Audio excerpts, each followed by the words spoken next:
ರಾಗದ ಬಾನಲಿ ಭಾವದ ಬಣ್ಣ ಕೇಳಿರಿ ಎಲ್ಲರೂ ಸವಿ ಸವಿ ಕಲರವ ಅನುದಿನ. ನೀವು ಕೇಳ್ತಾ ಇದ್ದೀರಾ 90.4 FM ರೇಡಿಯೋ ನಿನಾದ.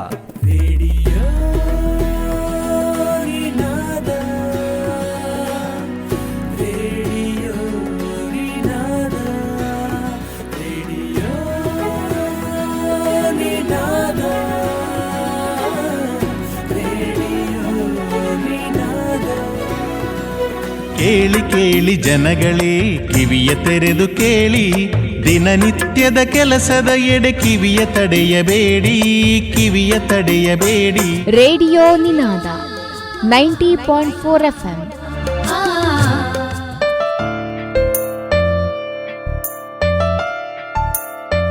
ಇದು ರೇಡಿಯೋ ನಿನಾದ 90.4 FM.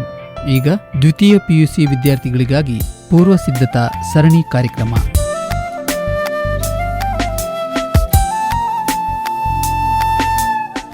ಇಂದಿನ ವಿಷಯ ರಾಜ್ಯಶಾಸ್ತ್ರ. ಭಾಗವಹಿಸುವ ವಿಷಯ ಪರಿಣಿತರು ಶ್ರೀ ಧರ್ಮಸ್ಥಳ ಮಂಜುನಾಥೇಶ್ವರ ಪದವಿ ಪೂರ್ವ ಕಾಲೇಜಿನ ರಾಜ್ಯಶಾಸ್ತ್ರ ವಿಭಾಗದ ಮುಖ್ಯಸ್ಥರಾದ ದಿವ್ಯಾ ಕುಮಾರಿ ಕೆ ಅವರು.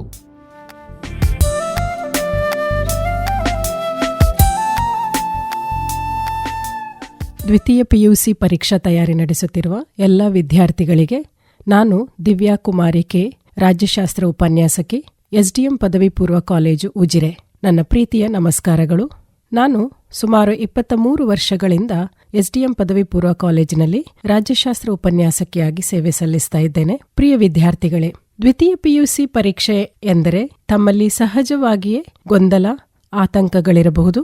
ಅದಲ್ಲದೆ ಶಾಲಾ ಶಿಕ್ಷಣ ಇಲಾಖೆಯ ವಿವಿಧ ಸೂಚನೆ, ನಿಯಮಗಳ ಬಗ್ಗೆ ನಿಮ್ಮಲ್ಲಿ ಗೊಂದಲಗಳೂ ಇರಬಹುದು.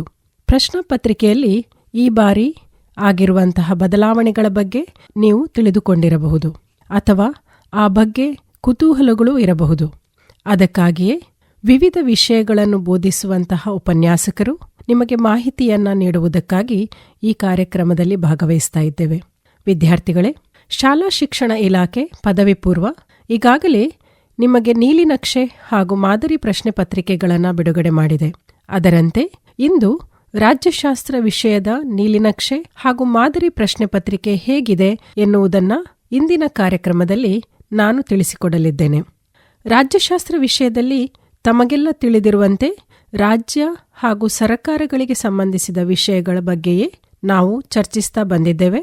ಅದರಲ್ಲೂ ಕೂಡ ದ್ವಿತೀಯ PUCಯಲ್ಲಿ ಸ್ವಲ್ಪ ಪ್ರಾಯೋಗಿಕವಾಗಿ ಪ್ರಸಕ್ತ ವಿದ್ಯಮಾನಗಳ ಅಭ್ಯಾಸದ ಹಿನ್ನೆಲೆಯಲ್ಲಿ ಅಧ್ಯಾಯಗಳನ್ನು ನಿಗದಿಪಡಿಸಲಾಗಿದೆ. ವರ್ಷದುದ್ದಕ್ಕೂ ಚೆನ್ನಾಗಿ ಅಭ್ಯಾಸ ಮಾಡಿ ವಿವಿಧ ಹಂತದ ಪರೀಕ್ಷೆಗಳನ್ನು ಮುಗಿಸಿದ ಬಳಿಕ ಇದೀಗ ಅಂತಿಮ ಪರೀಕ್ಷೆಯ ಅಂತಿಮ ತಯಾರಿಯಲ್ಲಿ ನೀವೆಲ್ಲ ಇದ್ದೀರಿ ಅಲ್ವಾ? ಹಾಗಾದರೆ ನಿಮ್ಮ ತಯಾರಿ ಹೇಗಿರಬೇಕು, ಯಾವುದನ್ನು ಹೇಗೆ ಅಭ್ಯಾಸ ಮಾಡಬೇಕು ಎನ್ನುವುದನ್ನು ಇದೀಗ ತಿಳಿದುಕೊಳ್ಳೋಣ. ವಿದ್ಯಾರ್ಥಿಗಳೇ, ರಾಜ್ಯಶಾಸ್ತ್ರ ವಿಷಯದಲ್ಲಿ ಒಟ್ಟು 9 ಅಧ್ಯಾಯಗಳನ್ನು ನಿಗದಿಪಡಿಸಲಾಗಿದೆ. ವಿವಿಧ ಅಧ್ಯಾಯಗಳಿಗೆ ಪರೀಕ್ಷೆಯ ಹಿನ್ನೆಲೆಯಲ್ಲಿ ವಿವಿಧ ವೆಯ್ಟೇಜ್ಗಳನ್ನು ಕೂಡ ನೀಡಲಾಗಿದೆ. ಅದು ಪ್ರಶ್ನೆ ಪತ್ರಿಕೆಗಳಿರಬಹುದು ಅಥವಾ ಅವುಗಳ ಅಂಕಗಳ ಹಂಚಿಕೆಯಲ್ಲಿಯೂ ಕೂಡ ಇರಬಹುದು. ಮೊದಲನೆಯದಾಗಿ ಇಲಾಖೆ ಬಿಡುಗಡೆಗೊಳಿಸಿರುವಂತಹ ನೀಲಿನಕ್ಷೆ ಹೇಗಿದೆ ಮತ್ತು ಅದನ್ನು ನಾವು ಹೇಗೆ ಅಭ್ಯಾಸ ಮಾಡಬೇಕು ಅನ್ನುವುದನ್ನು ತಿಳಿದುಕೊಳ್ಳೋಣ. ಈಗಾಗಲೇ ಶಾಲಾ ಶಿಕ್ಷಣ ಇಲಾಖೆ ಪದವಿ ಪೂರ್ವ ಇದು 3 ನೀಲಿನಕ್ಷೆ ಹಾಗೂ ಮಾದರಿ ಪ್ರಶ್ನೆ ಪತ್ರಿಕೆಗಳನ್ನು ತನ್ನ ವೆಬ್ಸೈಟಲ್ಲಿ ಬಿಡುಗಡೆ ಮಾಡಿದೆ. ಅದರಂತೆ ಇದನ್ನು ಹೇಗೆ ಅಭ್ಯಾಸ ಮಾಡುವಂಥದ್ದು ನೋಡಿದಾಗ ನಮಗೆ ಅಧ್ಯಾಯ ಹೇಗೆ ತಿಳ್ಕೊಳ್ಬೇಕು ಅಥವಾ ಅಧ್ಯಾಯಗಳ ಬಗ್ಗೆ ಹೇಗೆ ನಾವು ಅಭ್ಯಾಸ ಮಾಡಬೇಕು ಅನ್ನುವಂತಹ ಗೊಂದಲಗಳು ಮೂಡ್ತವೆ. ಅದನ್ನು ಅಭ್ಯಾಸ ಮಾಡುವಂತಹ ವಿಧಾನ ಈ ರೀತಿಯಾಗಿರ್ತದೆ. ಮೊದಲನೇದಾಗಿ ಒಟ್ಟು ಅಧ್ಯಾಯಗಳ ಸಂಖ್ಯೆಗಳನ್ನು ಕೊಟ್ಟಿದ್ದಾರೆ ಹಾಗೂ ಆ ಅಧ್ಯಾಯಗಳಿಗೆ ನಿಗದಿಪಡಿಸಲಾಗಿರುವಂತಹ ಅವಧಿಗಳು ಹಾಗೂ ಆ ಅಧ್ಯಾಯಗಳಿಗೆ ಎಷ್ಟು ಅಂಕಗಳನ್ನು ನಿಗದಿಪಡಿಸಿದ್ದಾರೆ ಅನ್ನುವುದರ ಬಗ್ಗೆ ನಿಮಗೆ ಮಾಹಿತಿ ದೊರೆಯುತ್ತದೆ. ನಂತರದಲ್ಲಿ ಈ ಬಾರಿಯ ವಿಶೇಷ ಅಂತ ಹೇಳುವ ಹಾಗೆ 2 ಮಾದರಿಯ ಪ್ರಶ್ನೆಗಳನ್ನು ಪ್ರಶ್ನೆ ಪತ್ರಿಕೆಗಳಲ್ಲಿ ನೀವು ಕಾಣಬಹುದು ಅಂಥೇಳಿ ತಿಳಿಸಲಾಗಿದೆ. ಮೊದಲನೇದಾಗಿ ಲಾಟ್ ಪ್ರಶ್ನೆಗಳು ಅಂಥೇಳಿ, ಅಂದರೆ ಲೋವರ್ ಆರ್ಡರ್ ಥಿಂಕಿಂಗ್. ಸಾಮಾನ್ಯ ವಿದ್ಯಾರ್ಥಿ ಕೂಡ ಪ್ರಶ್ನೆ ಪತ್ರಿಕೆಯನ್ನು ಓದಿದ ತಕ್ಷಣ ಇದೇ ಉತ್ತರ ಅನ್ನುವಂಥದ್ದು ತಿಳಿದುಕೊಳ್ಳುವ ಹಾಗೆ ಆಗಬೇಕು ಅಂತ ಹೇಳಿ ಲೋವರ್ ಆರ್ಡರ್ ಥಿಂಕಿಂಗಿನ ಪ್ರಶ್ನೆಗಳನ್ನು ನಿಗದಿಪಡಿಸಲಾಗಿದೆ. ಹಾಗೂ ಹಾಟ್ ಪ್ರಶ್ನೆಗಳು ಅಂದರೆ ಹೈಯರ್ ಆರ್ಡರ್ ಥಿಂಕಿಂಗ್ ಎನ್ನುವ ಪ್ರಶ್ನೆಗಳನ್ನು ನಿಗದಿಪಡಿಸಲಾಗಿದೆ. ವಿದ್ಯಾರ್ಥಿಗಳು ಸರಳವಾಗಿ ಪರೀಕ್ಷೆಯಲ್ಲಿ ತೇರ್ಗಡೆಯಾಗಬೇಕು ಅನ್ನುವ ಕಾರಣಕ್ಕೋಸ್ಕರ ನಿಮಗೆ ಗೊತ್ತಾಗುವ ಹಾಗೇನೆ ಇಲ್ಲಿ ನಾಲೆಜ್ ಓರಿಯೆಂಟೆಡ್ ಅಂದರೆ ಜ್ಞಾನಕ್ಕೆ ಸಂಬಂಧಿಸಿರುವಂತಹ ಒಟ್ಟು 37 ಅಂಕಗಳನ್ನು ಗಳಿಸಬಹುದಾದಂತಹ ಪ್ರಶ್ನೆಗಳನ್ನು ನಿಗದಿಪಡಿಸಿದ್ದಾರೆ. ನಾಲೆಜ್ ಅಂತ ಹೇಳಿದರೆ ಅಲ್ಲಿ ಯಾವ ರೀತಿಯ ಪ್ರಶ್ನೆಗಳನ್ನು ನೀವು ನಿರೀಕ್ಷೆ ಮಾಡಬಹುದು ಅನ್ನುವಂಥದ್ದು. ಒಬ್ಬ ವಿದ್ಯಾರ್ಥಿ ಓದಿದ ತಕ್ಷಣ ಪ್ರಶ್ನೆಗಳಿಗೆ ಉತ್ತರಿಸಲಿಕ್ಕೆ ಸಾಧ್ಯವಾಗುವಂತಹ ಪ್ರಶ್ನೆಗಳೇನಿವೆ ಅಲ್ಲ, ಅವುಗಳನ್ನು ನಾವು ನಾಲೆಜ್ ಓರಿಯೆಂಟೆಡ್ ಅಥವಾ ಜ್ಞಾನಕ್ಕೆ ಸಂಬಂಧಿಸಿರುವಂತಹ ಪ್ರಶ್ನೆಗಳು ಅಂಥೇಳಿ ಪರಿಗಣಿಸ್ತೇವೆ. ಇದರಲ್ಲಿ ಸಾಮಾನ್ಯವಾಗಿ W4H ಅನ್ನುವಂಥ ಪ್ರಶ್ನೆಗಳು ಅಂದರೆ ವಾಟ್, ವೈ, ವೇರ್, ವೆನ್ ಅನ್ನುವಂಥ ಪ್ರಶ್ನೆಗಳು ಮತ್ತು ಹೌ ಅನ್ನುವಂತಹ ಪ್ರಶ್ನೆಗಳಿರ್ತವೆ. ಹಾಗಾಗಿ ವಿದ್ಯಾರ್ಥಿ ಪ್ರಶ್ನೆಯನ್ನು ಗಮನಿಸಿದ ತಕ್ಷಣ ನೇರವಾಗಿ ಅದಕ್ಕೆ ಉತ್ತರಗಳನ್ನು ನೀಡಲಿಕ್ಕೆ ಸಾಧ್ಯ ಆಗ್ತದೆ. ಇಲ್ಲಿ 1 ಅಂಕದ ಪ್ರಶ್ನೆಗಳು ವಿವಿಧ ಚಾಪ್ಟರಿಂದ, ವಿವಿಧ ಅಧ್ಯಾಯಗಳಿಂದ ಜ್ಞಾನಕ್ಕೆ ಸಂಬಂಧಿಸಿರುವಂತಹ ಪ್ರಶ್ನೆಗಳು 1 ಅಂಕದ ಪ್ರಶ್ನೆಗಳನ್ನು ಇಲ್ಲಿ ನೀಡಿದ್ದಾರೆ. ಅದರಲ್ಲಿ ನೀವು ಗಮನಿಸಿರಬಹುದು ಸ್ಟಾರ್ ಮಾರ್ಕ್ಗಳನ್ನು ಹಾಕಿದ್ದಾರೆ. ಈ ಸ್ಟಾರ್ ಮಾರ್ಕ್ ಯಾಕಾಗಿ ಕೊಡಲಾಗಿದೆ ಅಂತ ಹೇಳಿದ್ರೆ, ಇದು ಸಾಮಾನ್ಯವಾಗಿ ಹೊಂದಿಸಿ ಬರೆ ಅನ್ನುವಂತಹ ಒಂದು ಭಾಗ ಇದೆ. ಆ ಹೊಂದಿಸಿ ಬರೆಯುವ ಭಾಗದಲ್ಲಿ ಕೊಡಬಹುದಾದಂತಹ ಪ್ರಶ್ನೆಗಳು ಅನ್ನುವಂತಹ ಸೂಚನೆಯನ್ನು ಇದು ನೀಡುತ್ತದೆ ಅಂಥೇಳಿ. ಅದೇ ಮಾದರಿಯಲ್ಲಿ 5 ಅಂಕದ 2 ಪ್ರಶ್ನೆಗಳನ್ನು ಈ ಭಾಗದಲ್ಲಿ ನೀವು ಗಮನಿಸಬಹುದು, ಜ್ಞಾನಕ್ಕೆ ಸಂಬಂಧಿಸಿದ ಹಾಗೆ. ಹಾಗೂ ಜ್ಞಾನಕ್ಕೆ ಸಂಬಂಧಿಸಿದಂತಹ 2 ಪ್ರಶ್ನೆಗಳು 10 ಅಂಕಗಳಿಗಾಗಿ ಇದರಲ್ಲಿ ನಿಗದಿಪಡಿಸಲಾಗಿದೆ. ಇದರ ಬಳಿಕ ಲೋವರ್ ಆರ್ಡರ್ ಥಿಂಕಿಂಗ್ ಈ ಪ್ರಶ್ನೆಗಳಲ್ಲಿಯೇ ಅಂಡರ್ಸ್ಟ್ಯಾಂಡಿಂಗ್ ಅಂದರೆ ನಿಮಗೆ ಎಷ್ಟು ತಿಳಿದಿದೆ, ತಿಳುವಳಿಕೆಗೆ ಸಂಬಂಧಿಸಿರುವಂಥ ಪ್ರಶ್ನೆಗಳನ್ನು ಕೂಡ ನೀಡಲಾಗಿದೆ. ಒಟ್ಟು 30 ಅಂಕಗಳನ್ನು ಈ ಭಾಗದಲ್ಲಿ ಒಬ್ಬ ವಿದ್ಯಾರ್ಥಿ ಪಡ್ಕೊಳ್ಳಿಕ್ಕೆ ಸಾಧ್ಯ ಆಗ್ತದೆ. ಅಂಡರ್ಸ್ಟ್ಯಾಂಡ್ ಅಥವಾ ತಿಳುವಳಿಕೆ ಅನ್ನುವಂಥದ್ದು ಅದರ ಅರ್ಥ ಏನು ಅಂತಂದ್ರೆ, ನೀವು ಗಳಿಸಿರುವಂತಹ ಜ್ಞಾನದಿಂದ ನಿರ್ದಿಷ್ಟ ವಿಚಾರಕ್ಕೆ ಸಂಬಂಧಪಟ್ಟಂತೆ ಹೇಗೆ ಉತ್ತರಿಸಬೇಕು ಅಂಥೇಳಿ. ಸ್ವಲ್ಪ ನಿಮಗೆ ಮೊದಲನೆಯ ಭಾಗಕ್ಕೆ ಹೋಲಿಸಿದಾಗ ಸ್ವಲ್ಪ ಕಠಿಣವಾಗಿ ಇರಬಹುದಾದಂಥ ಪ್ರಶ್ನೆಗಳು. ಹಾಗಂತೇಳಿ ತುಂಬ ಕಠಿಣ ಇರೋದಿಲ್ಲ, ಸ್ವಲ್ಪ ಕಠಿಣ ಇರುವಂಥ ಪ್ರಶ್ನೆಗಳನ್ನು ಈ ಭಾಗದಲ್ಲಿ ಕೇಳ್ತಾರೆ. ಒಟ್ಟು 25% ಪ್ರಶ್ನೆಗಳು ಈ ಭಾಗದಿಂದ ಬರ್ತದೆ. ನಾನು ಮೊದಲೇ ಹೇಳಿದ ಹಾಗೆ ಜ್ಞಾನಕ್ಕೆ ಸಂಬಂಧಿಸಿರುವಂತಹ 30% ಪ್ರಶ್ನೆಗಳು ಪ್ರಶ್ನೆ ಪತ್ರಿಕೆಯಲ್ಲಿ ಇರಲಿವೆ. ಇದರಲ್ಲಿ ಗಮನಿಸೋದಾದರೆ 1 ಅಂಕದ ಪ್ರಶ್ನೆ 1 ಮಾತ್ರ ಬರ್ತದೆ. ಆಮೇಲೆ 2 ಅಂಕದ ಪ್ರಶ್ನೆಗಳು 2 ಇರಲಿವೆ, 5 ಅಂಕದ ಪ್ರಶ್ನೆಗಳು 3 ಇರಲಿವೆ, ಹಾಗೂ 10 ಅಂಕದ ಪ್ರಶ್ನೆ 1 ಇರಲಿದೆ. ಅದು 9ನೇ ಅಧ್ಯಾಯದಿಂದ ನಿಗದಿಪಡಿಸಲಾಗಿದೆ. 3ನೇ ಕೆಟಗರಿಯನ್ನು ಗಮನಿಸೋದಾದರೆ ಅಪ್ಲಿಕೇಶನ್ ಅಂತೇಳಿ ಹೇಳ್ತೇವೆ. ಅಂದರೆ ನೀವು ಅಧ್ಯಯನ ಮಾಡಿದಂತಹ ವಿಷಯಗಳನ್ನು ಹೇಗೆ ಪ್ರಸ್ತುತಪಡಿಸಬಹುದು ಅನ್ನುವಂಥ ವಿಚಾರಕ್ಕೆ ಸಂಬಂಧಿಸಿರುವಂಥ ಪ್ರಶ್ನೆ. ಇದು ಸ್ವಲ್ಪ ಹೈಯರ್ ಆರ್ಡರ್ ಥಿಂಕಿಂಗ್. ಹಾಗಂತೇಳಿ ವಿದ್ಯಾರ್ಥಿಗಳು ಗಾಬರಿ ಪಡಬೇಕಾದಂಥ ಅವಶ್ಯಕತೆ ಇಲ್ಲ. ನೀವು ಚೆನ್ನಾಗಿ ಅಭ್ಯಾಸ ಮಾಡಿದರೆ ಯಾವುದೇ ರೀತಿಯಾದಂಥ ಗೊಂದಲಗಳು ನಿಮಗೆ ಇರೋದಿಲ್ಲ. ಅಪ್ಲಿಕೇಶನ್ ಪ್ರಶ್ನೆಗಳಿಗೆ ಹೇಗೆ ಉತ್ತರ ಕೊಡುವಂಥದ್ದು, ಇದು ಜ್ಞಾನ ಮತ್ತು ತಿಳುವಳಿಕೆಗೆ ಸಂಬಂಧಿಸಿರುವಂತಹ ಪ್ರಶ್ನೆಗಳನ್ನು ಕೇಳಬಹುದಾದಂತಹ ಭಾಗ. ಸಾಮಾನ್ಯವಾಗಿ ಪ್ರಶ್ನೆಗಳನ್ನು ಸಮರ್ಥಿಸಿ ಅಥವಾ ಚರ್ಚಿಸಿ ಅನ್ನುವ ರೀತಿಯಲ್ಲಿ ಕೊಟ್ಟಿರ್ತಾರೆ. ಉತ್ತರ ಅದೇ ಆಗಿರ್ತದೆ, ಆದರೆ ನೀವು ಸ್ವಂತವಾಗಿ ಬರಿಬೇಕು ಅನ್ನುವಂಥದ್ದು ಇದರ ಉದ್ದೇಶ ಆಗಿರ್ತದೆ. ನಾನು ಉದಾಹರಣೆಯಾಗಿ ಹೇಳಬೇಕು ಅಂತ ಹೇಳಿ ಆದರೆ 2ನೇ ಚಾಪ್ಟರ್ ಅಥವಾ 2ನೇ ಅಧ್ಯಾಯದಲ್ಲಿ ಒಂದು ಪ್ರಶ್ನೆ ಬರ್ತದೆ. ಪ್ರತ್ಯಕ್ಷ ಚುನಾವಣೆಯ ಲಕ್ಷಣಗಳನ್ನು ಬರೆಯಿರಿ ಅಥವಾ ಸ್ವರೂಪವನ್ನು ಬರೆಯಿರಿ ಅಂಥೇಳಿ ಕೇಳ್ತಾರೆ. ಫೀಚರ್ಸ್ ಆಫ್ ಡೈರೆಕ್ಟ್ ಎಲೆಕ್ಷನ್ಸ್ ಅಂಥೇಳಿ, ಅಥವಾ ಪರೋಕ್ಷ ಚುನಾವಣೆಯ ಲಕ್ಷಣಗಳನ್ನು ಬರೆಯಿರಿ ಅನ್ನುವ ಪ್ರಶ್ನೆಯನ್ನ ನಿಮ್ಮ ಕ್ವೆಶ್ಚನ್ ಬ್ಯಾಂಕಲ್ಲಿ ನೀವು ಗಮನಿಸಿರ್ತೀರಾ. ಆದರೆ ಇಲ್ಲಿ ಅಪ್ಲಿಕೇಶನ್ ಪ್ರಶ್ನೆಗಳು ಕೇಳಿದಂಥ ಸಂದರ್ಭದಲ್ಲಿ ವಿದ್ಯಾರ್ಥಿಗಳಲ್ಲಿ ಪ್ರತ್ಯಕ್ಷ ಹಾಗೂ ಪರೋಕ್ಷ ಚುನಾವಣೆಯ ನಡುವಿನ ವ್ಯತ್ಯಾಸಗಳನ್ನು ಬರೆಯಿರಿ, difference between direct and indirect election ಅನ್ನುವ ರೀತಿಯಲ್ಲಿ ಪ್ರಶ್ನೆಗಳನ್ನು ನಿಮಗೆ ಕೇಳಬಹುದು ಅಂತೇಳಿ. ಇದು ಕೇವಲ ಉದಾಹರಣೆಗಾಗಿ ನಾನು ಹೇಳ್ತಾ ಇದ್ದೇನೆ.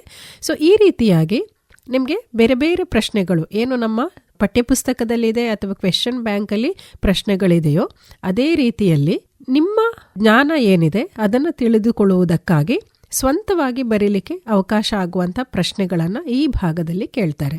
ಒಟ್ಟು 30 ಅಂಕದ ಪ್ರಶ್ನೆಗಳು ಈ ಭಾಗದಿಂದ ಬರ್ತದೆ. ಇದರಲ್ಲಿ ಕೂಡ ಹಾಗೇನೆ ಒಟ್ಟು 10 ಪ್ರಶ್ನೆಗಳು 1 ಅಂಕದಿಂದ ಬರುವ ಸಾಧ್ಯತೆ ಇದೆ. ಈ ಒಂದು ಮಾದರಿ ಪ್ರಶ್ನೆ ಪತ್ರಿಕೆಯನ್ನು ಗಮನಿಸೋದಾದರೆ ಅಧ್ಯಾಯ 4 ಹಾಗೂ ಅಧ್ಯಾಯ 9ರಿಂದ ಒಟ್ಟು 4 ಪ್ರಶ್ನೆಗಳನ್ನು ಕೇಳುವ ಸಾಧ್ಯತೆಗಳು ಇದೆ ಅಂತೇಳಿ ತಿಳಿಸಲಾಗಿದೆ. ಹಾಗೆಯೇ 2 ಅಂಕದ 5 ಪ್ರಶ್ನೆಗಳನ್ನು ಕೇಳಲಾಗತ್ತೆ, 5 ಅಂಕದ 2 ಪ್ರಶ್ನೆಗಳನ್ನು ಕೇಳ್ತಾರೆ ಹಾಗೂ 10 ಅಂಕದ ಯಾವುದೇ ಪ್ರಶ್ನೆಗಳನ್ನು ಅಪ್ಲಿಕೇಶನ್ ಮೆಥಡಲ್ಲಿ ಕೇಳುವಂತಹ ಸಾಧ್ಯತೆಗಳು ಇರೋದಿಲ್ಲ. ಇನ್ನು ಕೊನೆಯ ಒಂದು ಭಾಗವನ್ನು ಗಮನಿಸೋದಾದರೆ ಸ್ಕಿಲ್ ಓರಿಯೆಂಟೆಡ್ ಕ್ವೆಶನ್ಸ್ ಅಂತೇಳಿ, ಅಂದರೆ ನಿಮ್ಮ ಕೌಶಲ್ಯಕ್ಕೆ ಸಂಬಂಧಿಸಿರುವಂತಹ ಪ್ರಶ್ನೆಗಳು. ಸಾಮಾನ್ಯವಾಗಿ ಇದನ್ನು ಹೇಗೆ ನಾವು ತಿಳಿದುಕೊಳ್ಬೇಕು ಅಂತ ಹೇಳಿ ಆದರೆ ಈ ಬಾರಿಯ ಪ್ರಶ್ನೆ ಪತ್ರಿಕೆಯಲ್ಲಿ ಪಿಕ್ಚರ್ಸ್ಗಳನ್ನು ಅಂದರೆ ಚಿತ್ರಗಳನ್ನು ಕೊಟ್ಟು ಪ್ರಶ್ನೆಗಳನ್ನು ಕೇಳಲಾಗಿದೆ. ಅದು 1 ಅಂಕದ ಪ್ರಶ್ನೆಯಲ್ಲಿರಬಹುದು, ಅಥವಾ 5 ಅಂಕದ ಪ್ರಶ್ನೆಯಲ್ಲಿರಬಹುದು, ಅಥವಾ 10 ಅಂಕದ ಪ್ರಶ್ನೆಯಲ್ಲಿ ಕೂಡ ಇರಬಹುದು. ಚಿತ್ರಗಳನ್ನು ಕೊಟ್ಟು ಅದಕ್ಕೆ ಪ್ರಶ್ನೆಗಳನ್ನು ಹಾಕಿ ಪ್ರಶ್ನೆಗಳನ್ನು ನಿಮ್ಮ ಹತ್ರ ಕೇಳಿರ್ತಾರೆ. ಹಾಗಾಗಿ ಆ ಚಿತ್ರವನ್ನು ಗಮನಿಸಿಕೊಂಡು ನಿಮಗೆ ಉತ್ತರವನ್ನು ಎಷ್ಟು ನೀಡಲಿಕ್ಕೆ ಸಾಧ್ಯ ಇದೆ ಅನ್ನುವಂಥದ್ದಕ್ಕೋಸ್ಕರ ಈ ಜ್ಞಾನಕ್ಕೆ ಸಂಬಂಧಿಸಿರುವಂಥ ಪ್ರಶ್ನೆಗಳನ್ನು ಈ ಬಾರಿಯ ಪ್ರಶ್ನೆ ಪತ್ರಿಕೆಯಲ್ಲಿ ನೀಡುವಂಥ ಸಾಧ್ಯತೆ ಇದೆ. ಒಟ್ಟು ಈ ಭಾಗಕ್ಕೆ 24 ಅಂಕಗಳನ್ನು ನಿಗದಿಪಡಿಸಲಾಗಿದೆ. ಇದರಲ್ಲಿಯೂ ಕೂಡ ಹಾಗೇನೆ 1 ಅಂಕದ 2 ಪ್ರಶ್ನೆಗಳನ್ನು ಕೇಳಬಹುದು, 2 ಅಧ್ಯಾಯಗಳಿಂದ 2 ಅಂಕದ 1 ಪ್ರಶ್ನೆಯನ್ನು ಕೇಳಬಹುದು, 5 ಅಂಕದ ಪ್ರಶ್ನೆಗಳನ್ನು 2 ಕೇಳುವಂತಹ ಸಾಧ್ಯತೆ ಇದೆ ಹಾಗೂ 10 ಅಂಕದ 1 ಪ್ರಶ್ನೆಯನ್ನು ಕೇಳುವಂತಹ ಸಾಧ್ಯತೆ ಇದೆ. ಇದಿಷ್ಟು ನಾವು ಆರಂಭದಲ್ಲಿ ಬ್ಲೂ ಪ್ರಿಂಟನ್ನು ಅಥವಾ ನೀಲಿ ನಕ್ಷೆಯನ್ನು ಅಧ್ಯಯನ ಮಾಡಿದಾಗ ತಿಳಿದುಕೊಳ್ಳಬಹುದಾದಂಥ ವಿಚಾರಗಳು.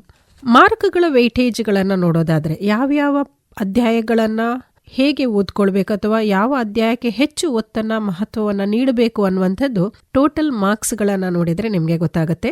ಅತಿ ಹೆಚ್ಚು ಪ್ರಶ್ನೆಗಳು ಅಥವಾ ಅತಿ ಹೆಚ್ಚು ಅಂಕವನ್ನು ನಿಮಗೆ ಗಳಿಸಿಕೊಡಬಹುದಾದಂತಹ ಅಧ್ಯಾಯ ಅಂತ ಹೇಳಿದರೆ 5ನೆಯ ಅಧ್ಯಾಯ ನೇಷನ್ ಬಿಲ್ಡಿಂಗ್ ಅಂತ ಹೇಳುವಂಥ ಒಂದು ಅಧ್ಯಾಯ ಇದೆ, ರಾಷ್ಟ್ರ ನಿರ್ಮಾಣ. ಈ ರಾಷ್ಟ್ರ ನಿರ್ಮಾಣ ಅಧ್ಯಾಯದಿಂದ ಒಟ್ಟು 18 ಅಂಕದ ಪ್ರಶ್ನೆಗಳನ್ನು ಕೇಳಲಿಕ್ಕೆ ಅವಕಾಶ ಇರ್ತದೆ. ನಂತರದಲ್ಲಿ 9ನೇ ಅಧ್ಯಾಯ 16 ಅಂಕಗಳನ್ನು ಗಳಿಸಿಕೊಳ್ಳಬಹುದು. ಹೀಗೆ ಬೇರೆ ಬೇರೆ ಅಧ್ಯಾಯಗಳಿಂದ ನಿಮಗೆ ಒಟ್ಟು 121 ಅಂಕಗಳ ಪ್ರಶ್ನೆಗಳನ್ನು ಕೇಳಲಾಗ್ತದೆ. ಆದರೆ ವಿದ್ಯಾರ್ಥಿಗಳೇ, ನೀವು ಉತ್ತರಿಸಬೇಕಾಗಿರುವಂಥದ್ದು ಕೇವಲ 80 ಅಂಕಗಳ ಪ್ರಶ್ನೆಗಳಿಗೆ ಮಾತ್ರ. ನಿಮಗೆ ಅಲ್ಲಿ ಚಾಯ್ಸ್ಗಳನ್ನು ಕೂಡ ಕೊಟ್ಟಿರ್ತಾರೆ. ಹಾಗಾಗಿ ಚಾಯ್ಸ್ಗಳನ್ನು ಬಿಟ್ಟು ನೀವು 80 ಅಂಕಗಳಿಗೆ ಸರಿಯಾಗಿ ಉತ್ತರಗಳನ್ನು ನೀಡಬೇಕಾದಂತಹ ಅವಶ್ಯಕತೆ ಇಲ್ಲಿರ್ತದೆ. ಆ ಬಳಿಕ ವೇಟೇಜ್ಗಳನ್ನು ಗಮನಿಸೋದಾದರೆ ಪ್ರಶ್ನೆಗಳನ್ನು ಹೇಗೆ ಕೇಳ್ತಾರೆ ಅಥವಾ ಹೇಗೆ ಕೊಡ್ತಾರೆ ಅನ್ನೋದನ್ನು ಸ್ವಲ್ಪ ನಾವು ಗಮನಿಸ್ತಾ ಬರೋಣ.